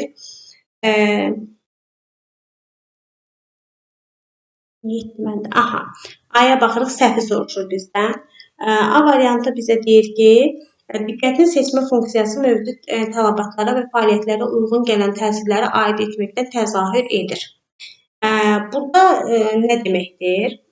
Niyə bundan söhbət gedir? Birinci olaraq, biz diqqətə baxdığımız zaman, əslində məktəbə qədər dövr uşaqlarında diqqət ən gec formalaşan psixi funksiyalar içərisindədir. Uşağın məktəbə qədər dövrdə ən özündən asılı olmayaraq biz formalaşdırmırıq. Amma ən fantastik, belə deyək də, psixi prosesi təxəyyülüdür. Çünki uşaq çox mübaliğələr edir. Məsələn, həddindən artıq şişirdir. Fantaziyaları onun çoxdur, amma diqqəti əksik olur. Və diqqətin ümumiyyətlə, belə deyək də, növlərindən söhbət gedirsə, diqqətin seçmə funksiyasından danışaq. Diqqətin seçmə funksiyası dediyimiz zaman, məsələn, tutaq ki, necə deyək? Bax, siz bir çox səslər eşidirsiniz, düzdür? Bir çox səsləri eşidirsiniz, amma bir səsi bir çox, məsələn, 10 nəfərin içərisindən seçə bilərsinizsə, bu diqqətin seçmə funksiyasıdır. Yəni, orada digər səslər sizin üçün arxa plana keçir. Uşaq üçün də belədir. Məsələn, tutaq ki, səs verirsiniz, ayının səsini digər dovşanın və yaxud da ki, inəyin səsindən uşağın seçə bilməsi. Bu doğru cavabdır. İkiyə baxırıq. İşə nə qədər çətin və mürəkkəb olarsa, insana bir o qədər artıq diqqət tələb olunur. İşdə nə qədər çətin olursa, həqiqətində o qədər diqqət tələb olunur. İndi uşaqlara baxdığımız zaman məktəbə qədər dövrdə biz onlara nə veririk diqqətini formalaşdırmaq üçün? Məsələn, verirsiniz bloklarla iş və yaxud da ki, puzzle-la iş. Bu diqqəti daha çox formalaşdırır. Məsələn, puzzle qurduğu zaman uşağın diqqəti daha çox formalaşır. Kiçik bloklarla işlədiyi zaman diqqət daha çox formalaşdırır. C-yə baxırıq. Qeyri-ixtiyari diqqət zamanı obyektdən yenilik, qeyri-adilik və hərəkətlilik tələb olunur. Baxırıq, qeyri-ixtiyari diqqət nədir? İnsanın iradəsindən asılı olmayaraq və yaxud da uşağın iradəsindən asılı olmayaraq, məqsədindən asılı olmayaraq anidən yaranan bir şeydir qeyri-adi. Yəni, burada ümumiyyətlə, məsələn, qəfildən baş verən bir prosesdir və burada tutaq ki, qapı açılır, içəri kimsə daxil olur, siz dərsə qulaq asırsınız, qeyri-ixtiyari olaraq ona yönəlirsiniz. Bu da diqqətin funksiyaları növləri içərisindədir.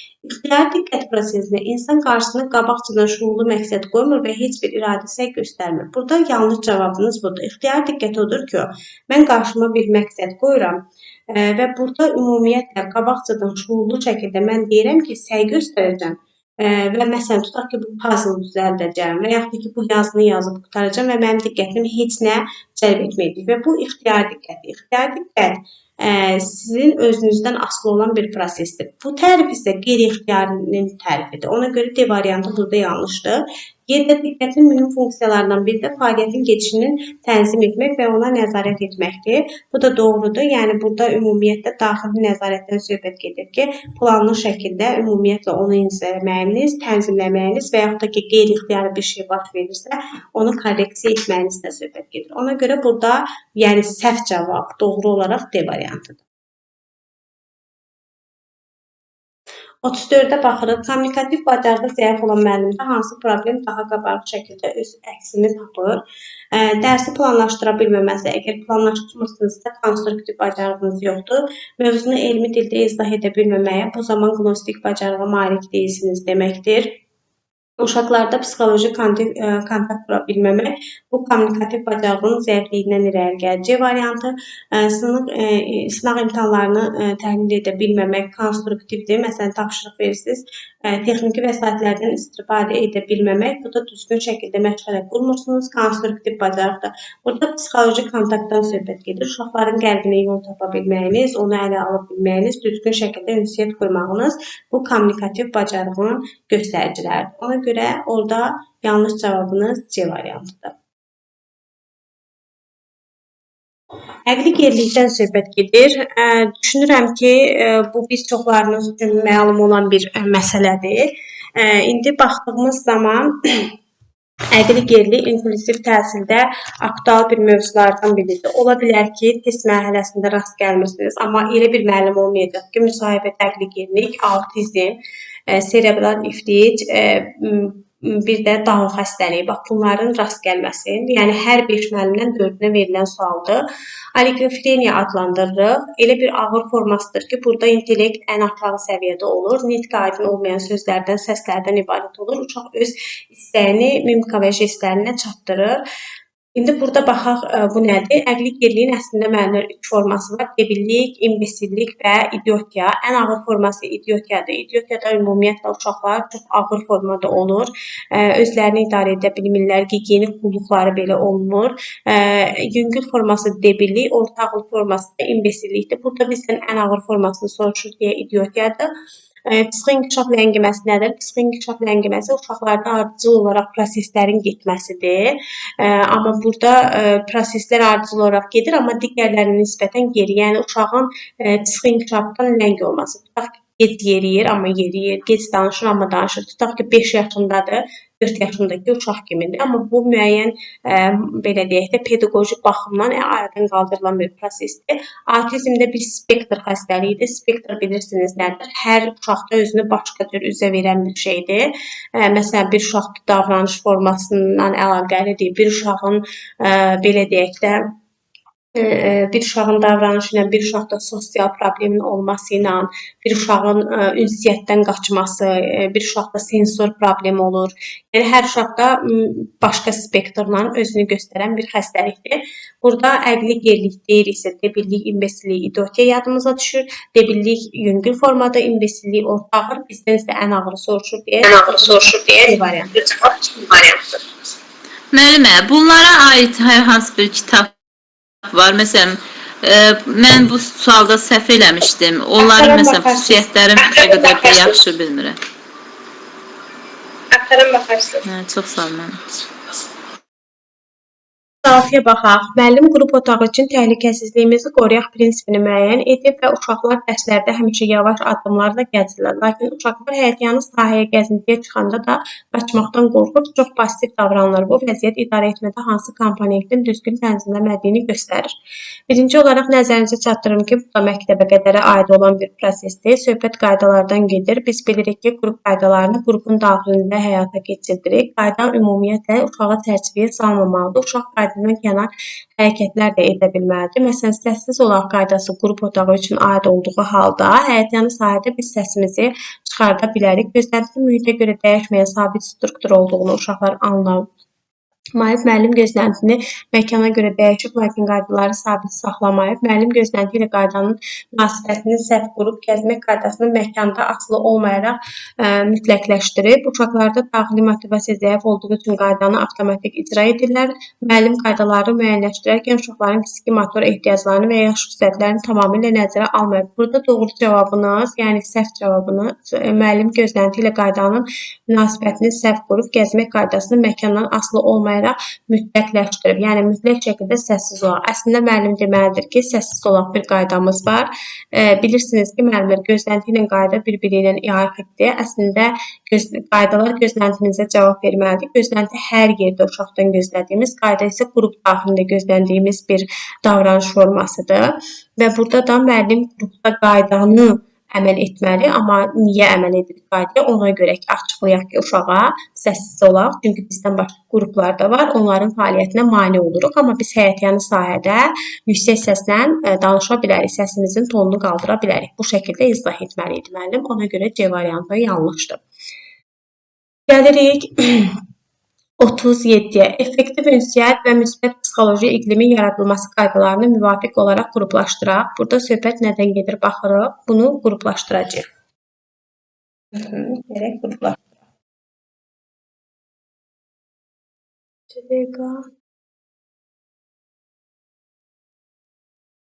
Uşaqların hər birinin uğurunu kiçik olsa da irəliləyişini vaxtında qeyd edib onları yeni fəaliyyətlərə həvəsləndirmək. Mən əgər uğurunu qeyd edib və onu yeni bir fəaliyyətə həvəsləndirirəmsə, müsbət rəy verilir və burada uşaqlarda motivasiya yaradılır. Bir də D-ni götürməliyik. 2-yə baxıram.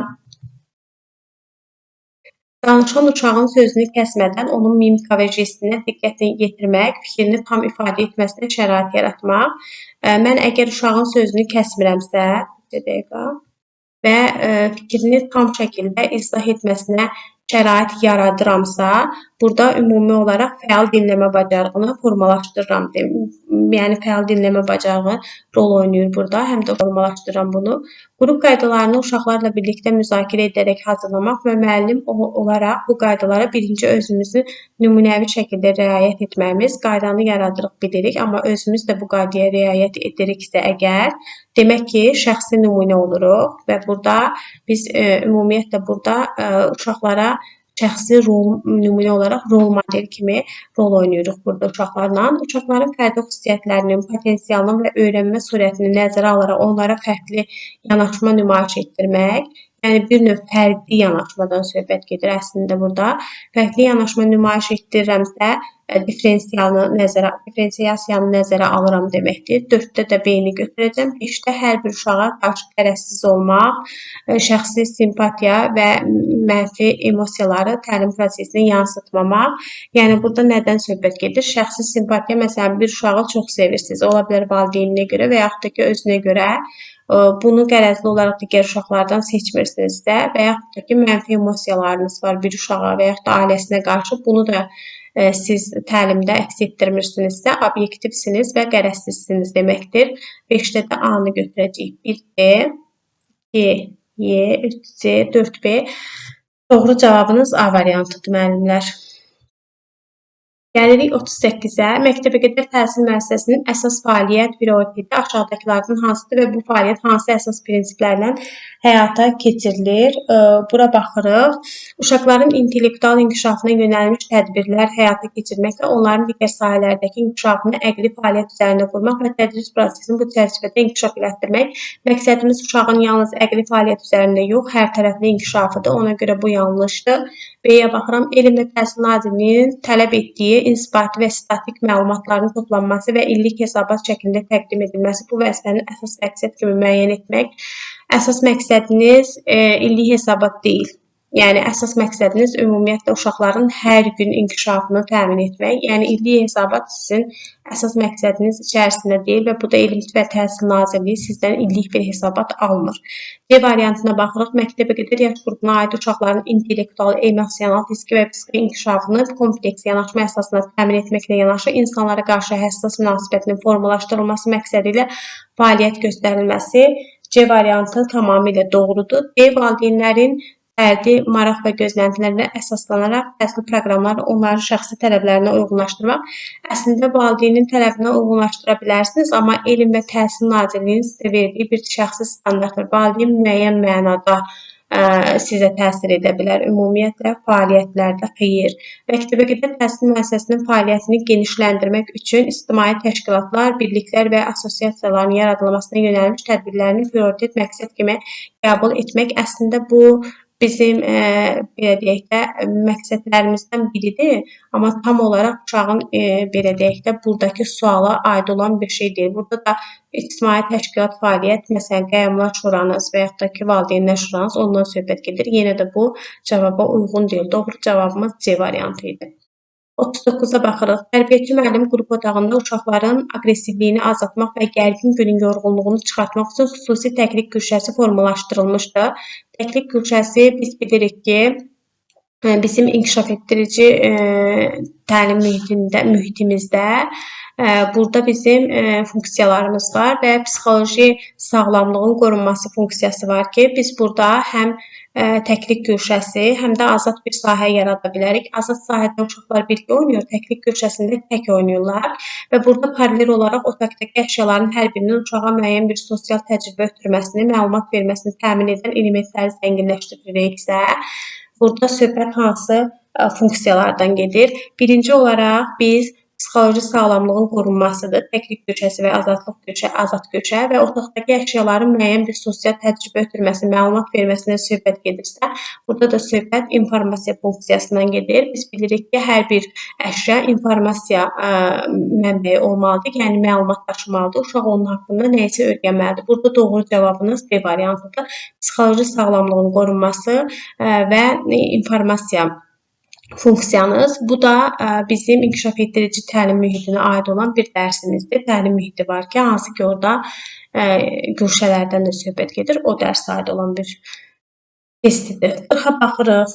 Uşaqların müxtəlif fəaliyyətlərdə öz ailələrini, dillərini və mədəniyyətlərini əks etdirmələrinə imkan yaradılır. Uşaqların hazırladıqları əl işlərinin saxlandığı bölgələr var. Uşaqlar məktəbin müəyyən yerlərində öz işlərini və adlarını görə bilirlər. Bu cür fiziki məkan xüsusiyyətlərinə malik olan bir məktəbəqədər təhsil müəssisəsi uşağa ilk növbədə aşağıdakı mesajlardan hansını verir? Əgər uşaq müxtəlif fəaliyyətlərdə öz ailələrini, dillərini, mədəniyyətlərini əks etdirməyə imkanı tapırsa, hazırladıqları əl işlərini gördükləri bir stendləri varsa, müəyyən yerlərdə öz uşaqlarının öz işlərini və yaxud da ki, öz adlarını görə bilirlərsə, bu nə demək istəyir? Demək istəyir ki, burası təhlükəsiz və rahatlıq xeyir, bu psixologiyasına aid, amma mən buradayam. Mən bura aidəm və mən dəyərliyəm. Sizin uşağa ötürdüyünüz mesaj tam olaraq budur. Burada doğru cavab B variantıdır.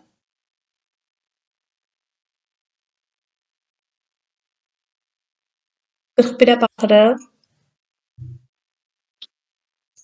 Uşaq qum meydançasında gəzərkən qum niyə istidir sualını verir.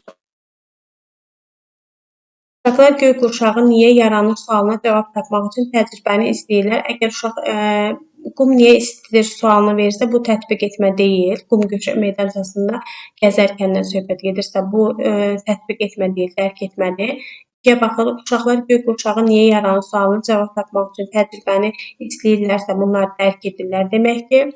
Üçə baxırıq, uşaqlardan heç bir müşahidə aparmadan bitkilərin böyümə mərhələlərini əzbərləmələri tələb olunursa, əgər əzbər deyirlərsə, bu heç bir mərhələyə aid deyil. Çünki uşaq hər mərhələdə ümumiyyətlə tənqidi təfəkkür, informasiya savadlığı bu kimi bacarıqlara malik olmalıdır, araşdırmalıdır.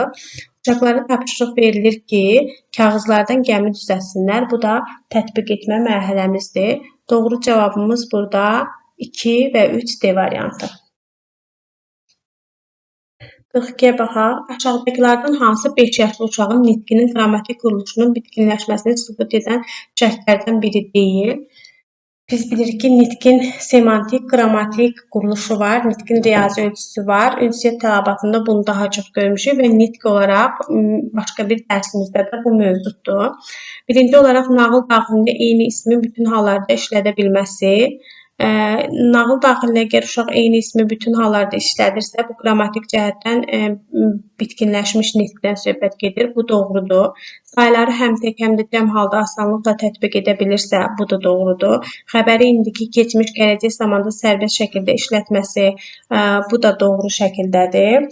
Ətrafdakı obyektlər sensor əlamətinə görə 12 rəngdə fərqləndirməsi və adlandırması. Əslində müəllimlər 12 rəngdə fərqləndirmə və adlandırmaqdan söhbət gedir. Burada əsas məqsədimiz nitqi inkişaf elətdirməkdir. Sensor əlamətə görə biz bunu etmirik. Ona görə yanlış cavab D variantıdır. G-yə baxırıq, nağıl personajların dialoqlarının nitqində məharətlə yansılaması. Bu da doğrudur.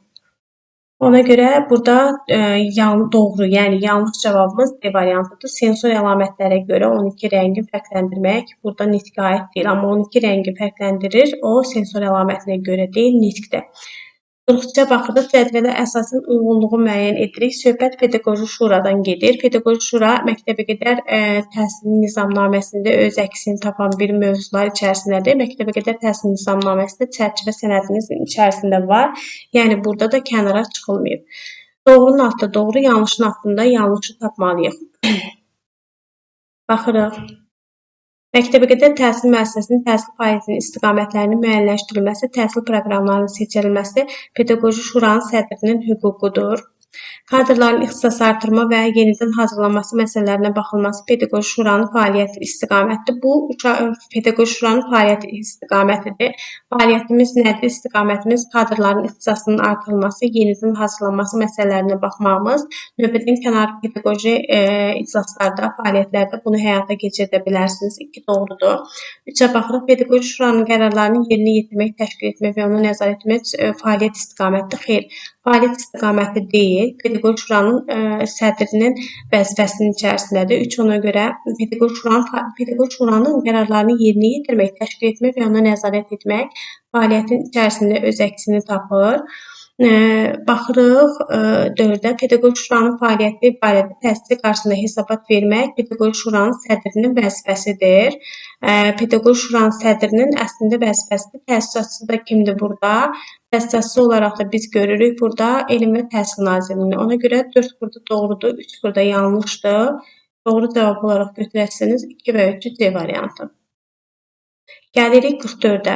Bir məktəbəqədər təhsil müəlliminin uşaqların incəsənət işləri ilə bağlı aşağıdakı ifadələrdən hansını işlətməsi uyğun deyil. Yəni, biz nə edəcəyik? Yanlış olan cavabı tapacağıq. Rəsmdə istifadə etdiyim fərqli fakturalar çox effektiv görünür. Rəngləri üst-üstə istifadə edərkən rəsmdə müxtəliflik yaratmısan. İşini çox bəyəndim. Yaşıl ağac gerçəyinə çox bənzəyir. Bu işində fərqli materiallardan istifadə etmən maraqlı olub. İşində parlaq rənglər görürəm. Mavi, sarı və qırmızı. İndi baxırıq. Burada incəsənətdən söhbət gedir. Yəni, rəsm fəaliyyətindən söhbət gedir. və rəsm fəaliyyətində müəllimin uşağa ifadələr işlətməsindən söhbət gedir ki, hansı ki, bunun biri incəsənətlə bağlı deyil. Aya baxırıq. Rəsmdə istifadə etdiyim fərqli fakturalar effektiv görünür. Fərqli fakturalardan söhbət gedirsə, uşaq burada ümumi olaraq nəsə işlədib. Birinci olaraq rəngləri üst-üstə istifadə edərkən rəsmdə müxtəliflik yaratmısan. Hansı ki, burada rənglərdən söhbət gedir və müxtəliflikdən işini çox bəyəndim. Yaşıl ağac gerçəyinə çox bənzəyir. C variantına baxdığımız zaman ümumiyyətlə burada uşaqların xəyal dünyası sonsuzdur və əgər ki, biz incəsənətdən söhbət açırıqsa və uşağın hər hansı bir şəkli yaratmağından söhbət gedirsə, yəni burada düzgün şəkildə yanaşma deyil, yaşıl ağac gerçəyinə çox bənzəyir dedikdə, orada uşağın belə deyək də yanlış təsəvvür yaratmasının qarşısına keçirsiniz. Məsələn, tutaq ki, uşaq bilsin ki, günəş sarı rəngdədir, amma mavi də çəkə bilər. Məsələn, uşaq bilsin ki, tutaq ki, ağac yaşıldır, amma o mavi rəngdə də çəkə bilər. İşini çox bəyəndim, ona görə ki, yaşıl ağac gerçəyə çox bənzəyir. Bunu əgər uşağa əks etdirirsinizsə, yaradıcılığının qarşısını almış olursunuz. Ona görə C variantı yanlışdır. 45-ə keçirik. 4 yaş qrupunda işləyən 45'e geçirik. 4 yaş grubunda işleyen Aynur müəllimə. Buyurun. Bundan qabaqki 43-cü sualda, orada cavablarda mən C götürmüşdüm, amma cavabda D qeyd olunub. Mən elə bildim mənimki səhvdir. İndi dediniz ki, C bəndə düzdür.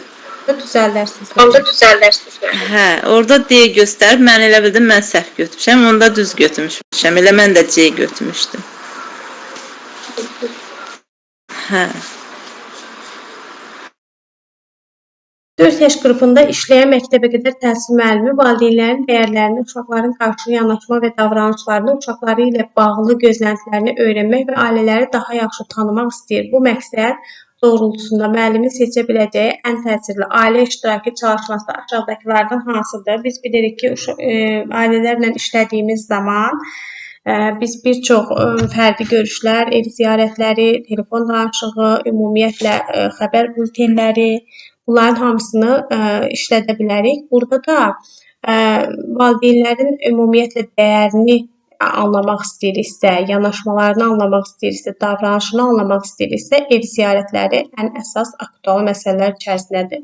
Doğru cavabımız B variantıdır. 46-ya gəlirik. Müəllim qutulara darçın, sabun, soğan qoyur və uşaqlardan bunları qoxlayaraq xoş və ya xoş olmayan, meyvəyə bənzəyən və yaxud da bənzəməyən şəkildə təyin etmələrini istəyir. Bu fəaliyyət hansı elmi proses bacarığının inkişafına daha çox töhfə verir? Burada ümumiyyətlə biz müşahidə etmə deyil, çünki ayırt edəcəklər, ölçmə deyil, məlumatın qeyd olunması deyil. Burada əsas olaraq təsnifatlaşdırma. Hansı ki, xoş qoxulu hansıdır, xoş olmayan hansıdır, meyvəyə bənzəyən hansıdır, bənzəməyən hansıdır. Əsas məqsədimiz təsnif etmədir. 47-yə baxırıq. 4 yaşında Əsmər oyuncaq gəlinciyini müəlliminə göstərir. Gəlinciyim xəstələnib deyir. Müəllim gəlinciyin harası ağrıyır deyə soruşur. Əsmər bilmirəm, amma qızdırması var deyə cavab verir. Müəllim, deyəsən gəlinciyinə mikrob keçir. Vücudumuz bir qalaya bənzər. Mikroblar isə qaladan içəri girməyə çalışan düşmənlər kimidir. Əgər əllərimizi yumasaq və sağlamlığımıza diqqət etməsək, mikroblar bədənimizə girməyə çalışarlar. Vücudumuz yetərincə dincəlsə və sağlam qidalansa, mikroblara qalib gələ bilər demək. Əsmər sakitcə anladım. Elə isə gəlinciyim biraz dincəlməlidir deyir və oyuna geri dönür. Buna görə Əsmərin oynadığı oyunun növü və müəllimin gəlinciyin xəstəliyini izah etmək üçün istifadə etdiyi təlim texnikası sırasıyla aşağıdakılardan hansında verilmişdir? Burada müəllimlər ümumi olaraq baxdığımız zaman simvolik oyun və analogiyadır. Çünki nəyəsə bənzədirmə. Simvolik oyun odur ki, uşaq belə deyək də müəyyən bir simvollarla, gəlinciyi ilə oynadığından söhbət gedir. Burada əgər sujetli rollu oyun qoysaydıq, bu MİQ imtahanında da belədir. Xatırlayırsınızsa, imtahana girən müəllimlər orada çöpdən adamları oynadırdılar, hərəkət etdirirdilər və oyun növünü soruşmuşdular. Çünki orada sujetli rollu oyun qoymamışlar. Çünki qoysaydı müəllimlərin bir çoxu onu seçəcəkdi. Adətən simvolik oyun, sujetli rollu oyunların bir növ belə deyək də, bir-birini xatırladır deyə bəzi məqamlarda. Əgər testologiyanın şərtlərinə uyğun olaraq, əgər sujetli rollu oyunu xatırladırsa, variant olaraq onu verməməlisən. Burada simvolik oyundur və analogiyadır, yəni bənzətmədən söhbət gedir ki, müəllim orada insanın bədən üzvünü bir qalıya bənzədir. Müəllimin yəni işlətdiyi texnika analogiyadır. Ona görə doğru cavabımız A variantıdır. Müəllimə, bu simvolik oyun əşyadan qeyri-adi istifadə etmək deyil. Məsələn, qazan qapağından maşın rolu kimi istifadə etmək. Mış kimi oyunu. Səsiniz çox... Olar ki, çıxıb bir də daxil.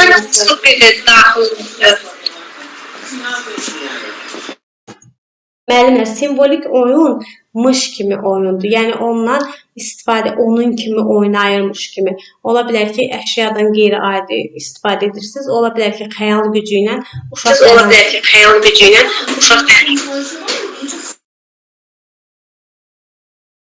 xəyal gücü ilə hər hansı bir belə deyək də əşyadan və yaxud da ki, cansız bir oyuncaqdan istifadə edir. Bunu da edə bilərlər. 48'e bakıyorsunuz. Onda bu rollu oyun kimi getmir. Uşağın məsələn öz gözü ilə baxmaq. Simvolik. Müəllimlər, simvolik oyunla ümumiyyətlə belə deyək də sujetli rollu oyunlar bir-birinə çox bənzəyirlər. Ümumiyyətlə simvolik oyundur, sujetli rollu oyundur, dramlaşdırılmış oyundur. Onların hər biri bir-biri ilə iartiya təşkil edir. Əgər bir variantda sujetli rollu oyunu xatırladan oyun varsa və sujetli rollu oyun verilibsə, o zaman sujetli rollu oyunu götürəcəksiniz. Amma burada sujetli rollu oyun qeyd olunmadığı üçün simvolik oyunu götürəsiniz. MİQ imtahanında da bu şəkildə olmuşdu keçən il. Uşağı orada çöpdən adamlar hərəkət edirdilər. Uşaq da o hərəkətə baxıb onu imitasiya edirdi və orada cavab olaraq simvolik oyunudur. Sujetli rollu oyunda verilməmişdir. Simvolik oyunlar mış kimi oyunlardır, onunmuş kimi. Məsələn, anaymış kimi gəlinciyi yatsızdırmağın və yaxud da ki, qazan qapağından istifadə etməyin və yaxud da ki, tozsorana maşın kimi çıxmağın, onunmuş kimi hərəkət etməkdir, simvol yaratmaqdır. 48-ə baxırıq. Cenevrə uşaq hüquqları... Bir dəqiqə. Ay müəllimə. Buyurun. Üzr istəyirəm, sözünüzü kəsdim. Bu dərsin YouTube izahı olacaq. Bəli, YouTube'da qalacaq yatışda. Bəli. Mən çıxmaq istəyirdim ona görə. Sağ olun. Tamam. Müəllimə, yəqin ki, aydındır. Fikrim sizə yenə də deyirəm. Bəli, müəllimə, aydın oldu. Simvolik oyun səsi bir də açmayın, yazı şəklində altdan yazın, mən cavablandıracağam. Simvolik oyun müəllimlər xəyali oyundur və yaxud da ki, rollu oyunlar kimidir. Ola bilər ki, hərəkət canlandırırsınız, başqasının rolunu canlandırırsınız, hər hansı bir nə bilim əşyanla canlandırırsınız. Simvol olaraq istifadə etdiyiniz oyun növüdür. Məsələn, ola bilər ki, bu simvolda siz gəlincikdən istifadə etmişsiniz, uşaq gəlincikdən istifadə edib. Bu doğrudur. Yəni, cavab olaraq burada simvolik oyun götürə bilərsiniz. 48-ə baxaq. Cenevrə Uşaq Hüquqları Bəyannaməsinin yenidən işlənmiş formasıdır. 10 maddədən ibarətdir. Oyun oynamaq, əylənmək hüququ ilk dəfə bu sənədlə tanınmışdır. Müəllimlər, yadınızda qalsın, bu Birləşmiş Millətlər Uşaq Hüquqları Bəyannaməsidir. 1950-ci ildə qəbul olunubdur. Əslində məqsəd nədən ibarətdir? Məqsəd əslində orada qadınların hüquqlarının təmin olunması idi, amma qadınlar orada uşaqların hüquqlarının təmin olunmasını tələb edir deyə orada uşaq hüquqlarının belə deyək də müdafiəsindən söhbət gedir. 9-a baxaq. Nəsrin müəllim uşaqların hər gün məktəbə gələrkən gördükləri bir zeytun emalı müəssisəsi haqqında tez-tez söhbət etdiklərini və bunu oyunlarına mövzu etdiklərini müşahidə edir. Buradan yola çıxaraq Nəsrin müəllim uşaqlarla zeytun haqqında bir layihə həyata keçirməyə qərar verir. Nəsrin müəllimin bu qərarından sonra aşağıdakı tətbiqlərdən hansını etməsi gözlənilir? Zeytun belə deyək də, gedəcəklər bir növ belə deyək zeytun zavoduna. Burada əsas məqsəd nədən ibarətdir? Ona baxacağıq. Məktəb direktorunun məlumatlandırması və Zeytun müəssisəsinə ekskursiya planlaşdırılması səhvdir. Ailələrlə məlumat qeydi göndərərək layihəyə töhfə verməsi istəməsi, uşaqlara beyin həmləsi edərək mövzu şəbəkəsi qurması, internetdən Zeytunla bağlı bir video taparaq uşaqlara izlətməsi, drama metodundan istifadə edərək Zeytunla bağlı bir dramatik, yəni oyun həyata keçirtməsi. İndi bura baxırıq müəllimlər. Nədir burada? Nəsri müəllim uşaqların hər gün bağçaya gələrkən gördükləri Zeytun Elmalı müəssisəsi haqqında tez-tez söhbət etdiklərini görür. Buradan da yola çıxaraq bir layihə hazırlayırsa, müəllim ilk öncə uşaqlara beyin fırtınası yaratmalıdır, uşaqlarda beyin həmləsi etməlidir. Zeytun haqqında bir ideya toplamalıdırlar. Sonra nə edəcəklər, necə belə deyək də, layihəni həyata keçirməlidirlər, onu qərarlaşdırmalıdırlar. Burada doğru cavabınız C variantıdır. 50-yə baxırıq. Məktəbəqədər təhsildə sinif nizamı üçün diqqət etməli olan bəzi məqamlar aşağıdakılar kimidir? Materialın müəyyən bir məntiqə uyğun olaraq düzülməsi, materialın kiçik şəkildə etiketlənməsi, açıq rəf sistemindən istifadə edilməsi. Burada diqqət edilməsi əsas məqsəd aşağıdakılardan hansıdır? Uşağın özünü müəssisəyə aid hiss etməsinə imkan yaratmaq, uşağın ehtiyacı olan şeyləri tapa bilməsini təmin etmək, uşağı yeni şeylər etməyə həvəsləndirmək, uşağa sinfi təhlükəsiz və rahat bir yer olduğunu hiss etdirmək, uşaqların bir-biri ilə paylaşmasını dəstəkləmək. Burada müəllimlər əsas məqsədiniz materiallar etiketlənirsə bunu edirsiniz məncə. Ümumiyyətlə dəsmalları bir asılır, orada belə deyək də, hər uşağın öz dəsmalı, öz əşyası. Burada əsas məqsədiniz uşağın ehtiyacı olan şeyləri tapa bilməsini təmin etməyinizdir. Doğru cavabınız B variantıdır. Şəkil haqqında biri yanlışdır. Görürsünüz yəqin ki şəkli və biz şəkil haqqında yanlışa baxacağıq. Uşaqların məntiqi düşünmə və problem həll etmə bacarıqlarını inkişaf elətdirir. Doğrudur. Uşaqların motor bacarıqlarını inkişaf etdirir. Çünki bu fəaliyyət kinestetik öyrənmə ilə bağlıdır. Uşaqların məkan düşüncəsini və konsentrasiyası bacarıqlarını artırır. Doğrudur. Uşaqlar oyun oynayır. Bu fəaliyyət idraki öyrənməyə, yəni estetik inkişafa birbaşa təsir edir. Baxın, əgər idraki öyrənmə deyirəmsə, əslində bu quruculuq fəaliyyətidir. Amma bu estetik inkişaf yox, daha çox idraki fəaliyyətdir. Və idraki fəaliyyət deyirəmsə, yəni burada deməliyəm ki, idraki inkişafa birbaşa təsir edir. Burada da cavab olaraq estetik inkişaf götürülür. Ona görə yanlış cavab B variantıdır. 52-yə baxırıq. Bağçada keçirilən elmi təcrübədən sonra 5 yaşlı Ömər suyun buxarlanma prosesini öz sözləri ilə və özünə məxsus misallarla yoldaşlarına izah edir. Ömərin bu davranışı Bloom taksonomiyasının idrak səviyyəsinin hansı mərhələsinə uyğun gəlir? Birinci olaraq müəllimlər, biz bilirik ki, taksonomiya öyrənmə səviyyəsindən ibarətdir. Burada xatırlama, anlama, təhlil etmə, qiymətləndirmə, yaratma bu kimi proseslərdən söhbət gedir. Əgər uşaq suyun buxarlanma prosesini öz sözlərinə izah edirsə, demək ki, onu anlamışdır deməkdir. Burada doğru cavabımız B variantıdır. Müəllim uşaqlara müxtəlif yarpaqlar paylayır və onlara bu yarpaqların ən açığından ən tündünə doğru düzün tapşırığını verir. Müəllimin etdiyi bu fəaliyyət riyazi inkişaf baxımından aşağıdakıların hansı bacarığı formalaşdırır? Bax, yarpaqları ən açığından ən tündünə doğru uşağın düzməsi əslində burada seriyalaşdırmaqdan söhbət gedir, yəni sıralamadan söhbət gedir, sırayla düzməsindən söhbət gedir, açığından tündünə doğru. Təsnifatlaşdırma deyil, qruplaşdırma da ölçü vahidi deyil, konservasiya deyil, qrafik qurma deyil. Burada əsas məqsədiniz sıralama bacarığıdır. 54-də baxırıq. Məktəbəqədər dövrdə uşaqların sensor tərbiyəsi, yəni duyğuların inkişafı üçün hazırlanan materialların xüsusiyyətləri ilə bağlı aşağıdakı fikirlərdən hansı pedaqoji cəhətdən doğrudur? Yəni biz doğru cavabı tapacağıq. Materiallar uşaqda yalnız bir duyğuya fokuslanmağı təmin etmək üçün müəyyən bir xüsusiyyətin izolyasiyası prinsipinə əsaslanmalıdır.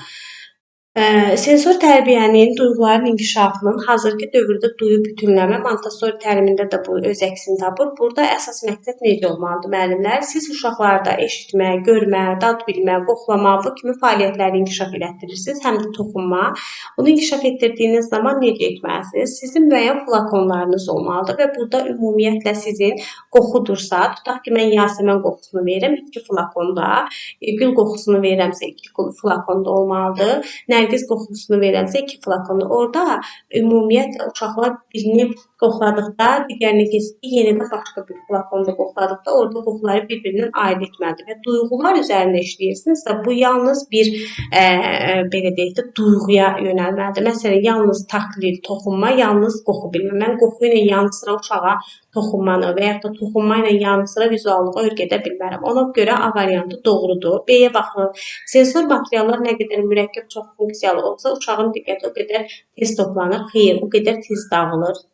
B yanlışdır. C, uşaqlarda eyni anda həm rəngi, həm formanı, həm də ölçünü 20 fərqli obyekt vermək sensor qavrayışı sürətləndirir. Bu yanlışdır. Bir obyekt verməlisiniz. Materialların hamısı plastik və sintetik maddədən olmalıdır. Materialın hamısı təbii maddədən olmalıdır. Sensor təbii materiallar yalnız müəllimin nəzarəti altında uşaqların toxunmasına icazə verilmədən nümayiş etdirilməlidir. Ümumiyyətlə, sensor materiallar uşaqların tək başına müstəqil şəkildə inkişafını təmin etməlidir. Baxır hansı materiala icazə verilməlidir müəllim, hansı ki qoxuda müəllimin icazəsi olmalıdır. Burada deyir icazə verilmədən. Ona görə burada yanlış cavab D variantı, doğru cavabımızı qeyd elədik A variantıdır. 55-ə baxırıq. Tənəffüs yollarına yad cisim, qaçan və tam boğulma yaşayan 3 yaşlı uşağa tətbiq edilməli olan ilk yardım manevri aşağıdakılardan hansıdır? Biz bilirik ki, bu helimik manevridir. Qarın nahiyəsinə təzyiqin edilməsi beynəlxalq bir termindir. Suni tənəffüs deyil, ürək masajı deyil, uşağın şok vəziyyətə gətirmək deyil, qusturmağa çalışmaq deyil. Bunun adı adlanır helimik manevri. Yadınızda qalsın. 56-ya baxırıq. Pərvihan müəllimə günə başlama zamanı sonunda uşaqların oyun zamanında kiminlə, hansı təlim mərkəzində nə etmək istədiklərini soruşaraq onların günlərini planlaşdırmalarını rəhbərlik edir. Beləliklə, uşaqlar oyun zamanı öz maraq və istəkləri istiqamətində oynayır və aralarında hər hansı bir anlaşılmazlıq yaşamır. Müəllim oyun zamanı üçün belə bir metod tətbiq etməsi məktəbəqədər təhsilin aşağıdakı hansı əsas prinsipinə uyğun bir nümunədir? Müəllim nə edir? Günü planlaşdırır. Baxırıq.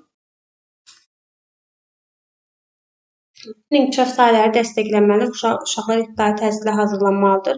Bildiklərindən başlamalı və təcrübə edərək öyrənməyə şərait yaratmalıdır. Azərbaycan dilinin düzgün, gözəl danışmalarını lazımi önəm verməlidir. Demokratik təhsil anlayışına uyğun təlim mühitləri hazırlamalıdır. Uşaqların özlərini və başqalarının duyğularını dərk etmələrini dəstəkləməlidir. Əslində müəllimlər baxdığınız zaman bütün variantlar doğrudur. Bütün variantı özündə ehtiva edən demokratik təhsil anlayışına uyğun təlim mühitinin yaradılmasıdır. Burada doğru cavab D variantıdır. 57-yə baxırıq. Təsviri fəaliyyət məşğələlərində uşaqların yaradıcılığını stimullaşdırmaq istəyən bir pedaqoji mütəxəssis üçün aşağıdakı metodlardan hansının tətbiqi tamamilə yanlışdır. Uşaqlara tam hazır şablonlar vermək və onlardan yalnız bu şablonların daxilində eyni ilə rəngləməyi tələb edir. Təsviri fəaliyyət məşğələsində biz əgər uşaqlara yaradıcılıq uşaqda formalaşdırıramsa, hazır şəkildə şablonlar vermək düzgün deyil. Ona görə A variantı yanlışdır. B-yə baxırıq. Ağ kağız üzərində sərbəst şəkildə öz təxəyyülünə uyğun rəsm çəkmək doğrudur. Fərqli rəngləri qarışdıraraq yeni rəng əldə etmək bu da doğrudur.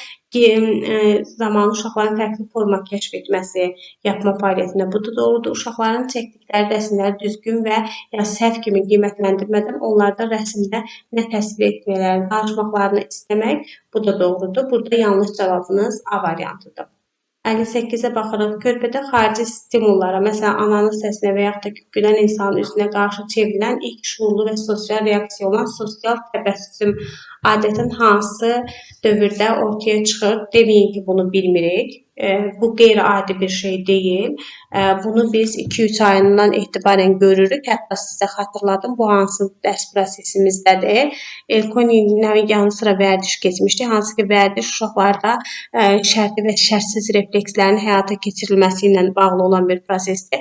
Biz bilirik ki, ümumiyyətlə uşaqlarda şərtsiz reflekslər yaranır 3 aylıq dövründən başlayaraq 2-3 aylıq şəklində. Orada da o nə olur? Daha çox özü ilə emosional, affektiv ünsiyyətdə olan şəxsə qarşı sosial bir təbəssüm yaranır burada və yaxud da ki, səsinə reaksiya verilir. Bu da öz əksini göstərir. 2-3 ayından etibarən burada doğru cavab B variantıdır.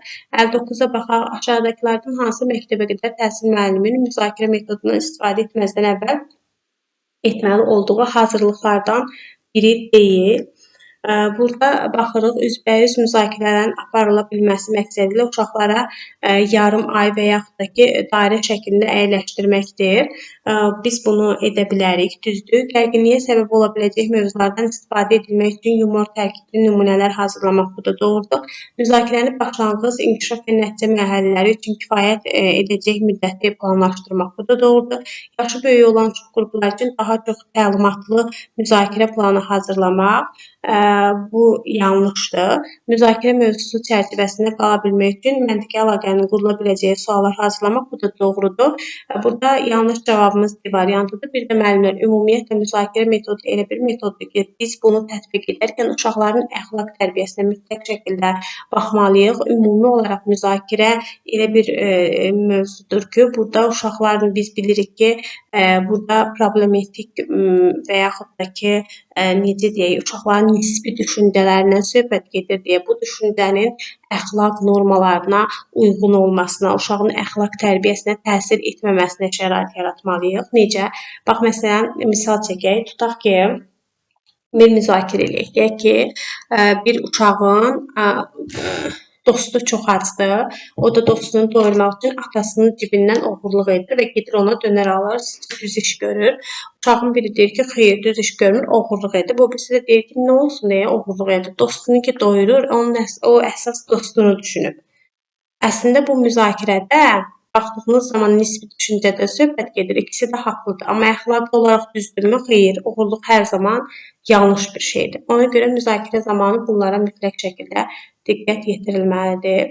Məktəbəqədər təhsil müəllimi sinifdəki uşaqların ailələrinə uşaq olarkən oynadıqları bunu deyəsən vermişdim yuxarıda müəllimlər.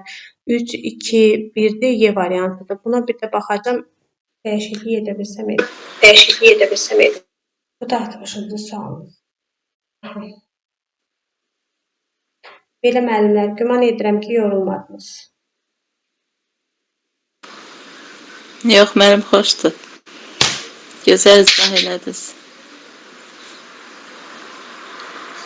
Aynur müəllim, sizə bir dənə sualım var. Bu mövzu ilə bağlı deyil, başqa bir mövzu ilə bağlı. Bu yekun hesabatı biz çox vaxt öyrənmişik ki, inkişaf yönümlülük prinsipinə aiddir. Amma bir müəllim deyir ki, bu nəticə yönümlükdədir. İndi bunun hansın əgər sual düşsə hansını götürək? İnkişafa götürək, yoxsa nəticə yönümlüyə?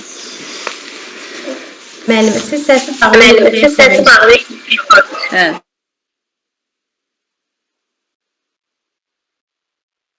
Müəllimə, kim deyir ki, yekun hesabat inkişaf yönümlüdür? Yekun hesabat ümumiyyətlə inkişaf etdirir uşağı. Siz bilirsiniz ki, uşağın inkişafını təmin edir. Amma əsas etibarilə sizin nəticənizi üzə verir deyə. Orada əsas olaraq nəticə yönümlülük prinsipidir. Yəni, bir uşağın ümumiyyətlə müəyyən bir dövr zamanında dövlətin verdiyi standarta uyğun olaraq hansı təlim nəticəsinə, hansı dərəcədə, necə şəkildə çatdığını göstərən bir şeydir və burada uşağın ilk səviyyəsindən son səviyyə necə gəldiyini bizə göstərən bir sənəddir və burada nəticə olaraq biz onu görürük deyə nəticə yönümlülükdür. Aydındır? Yəni nəticə yönümlülük. Bəli, aydındır müəllimə, çox sağ olun. Amma çox müəllim inkişaf yönümlülük deyir də bunu, ona görə. Gəlin bunu da sizə açıqlayayım müəllimlər. Bir də sizə belə absurd suallar düşməyəcək ki, bu inkişaf yönümlüdürmü, bu nəticə yönümlüdürmü, bu nədir? Baxdığınız zaman belə bir şey deyim. Məsələn, diaqnostik qiymətləndirmə uşaq yönümlüdür. Son günlərdə Təhsil İnstitutunun hətta adını çəkib Fərqani Seyiklinin bir müsahibəsinə baxdım. Müsahibədə qeyd edirdi ki, əslində nəticə yönümlülük didaktik prinsipi biz çıxartmalıyıq. İndi Belə bir şey də var ki, hər müəllimin özünün nisbi yanaşması var. Mən öz yanaşmamı istədiyim. Fərqəli müəllimə deyir ki, nəticə yönümlü uşaq yönümlüyə zidd olan bir prosesdir. Əgər uşaq yönümlü yanaşmadan söhbət gedirsə, nəticə yönümlülük burada rol oynamalıdır. Nəticə yönümlülük odur ki, bir müəllimin əvvəlcədən planlı, proqramlı olması deməkdir və bu əvvəlcədən də minimum 1 həftə, maksimum 2 həftə vaxtı və o düşünür ki, onun sözlərinə əsasən deyirəm, nəticə yönümlü ümumiyyətlə yalnız bizdə yox da ümumi olaraq uşaq yönümlü təhsil sistemindən çıxarılmalıdır. Yəni bu inkişaf etmiş ölkələrin sistemində varsa belə oradan da çıxarılmalıdır. Mən bundan razı deyiləm. Niyə? Uşaq yönümlü təhsil uşağın meyl maraq, təhsil tələbatının ödənilməsi, potensialının üzə çıxarılması və seçimi nədirsə bunun nəzərə alınmasıdır. Düzdürmü? Gəlin nəticə yönümlüyə baxaq. Müəllim olaraq bir həftə əvvəldən planımı hazırlayıram və təsəvvür edin ki, bir qrupdasınız. Qrupda 20 uşaq var və 20 uşağın fərqli-fərqli seçimi, marağı, meyli var və siz gün ərzində o fərqli-fərqli seçimlərə, marağa, meyli ödəməyə çalışan bir müəllimsiniz. Sizcə nə olar? Xaos vəziyyəti yaranar və bu xaos vəziyyətinin qarşısına keçə bilmərik. Bunun üçün müəllimin nəticə yönümlü olması mütləq şəkildə lazımdır ki, mən əvvəlcədən planlı şəkildə bilməliyəm ki, bu həftə ərzində uşağa nəyi öyrədəcəm, necə müəllim seçəcəm. Vok abreviaturasını, öyrənmə tərzini, təhsil tələbatını nəzərə almalıyam mı? Almalıyam. Amma nəticə yönümlü olmalıyam. Qaldı ki, yekun hesabatı müəyyən nəticələri göstərir deyə nəticə yönümlüdür. İnkişaf yönümlü prosesdə odur ki, mən uşağın inkişafını təmin edirəm. Yəni necə proses olaraq onu davam elətdirirəm. Yekun hesabat durmuş bir prosesdir, keçmişə yönəlikdir. Aydındır, ona görə mənim nəticəmi mənə göstərir deyə o nəticə yönümlüdür. Bu şəkildə. Başqa sualınız varmı müəllimlər?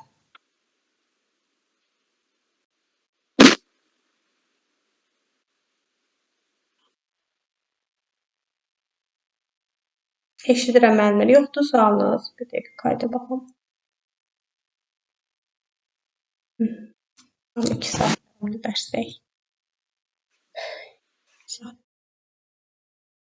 Müəllimlər, sualınız yoxdursa yekunlaşdıraq. Ümumi olaraq hər hansı bir sualınız varsa buyurun. Çox sağ olun müəllimə. Allah Çox sağ kömək olun. Siz yoruldunuz. Çox sağ olun müəllimə. Başqa sualınız yoxdur. Çox sağ olun. Yaxşı, buyurun müəllim.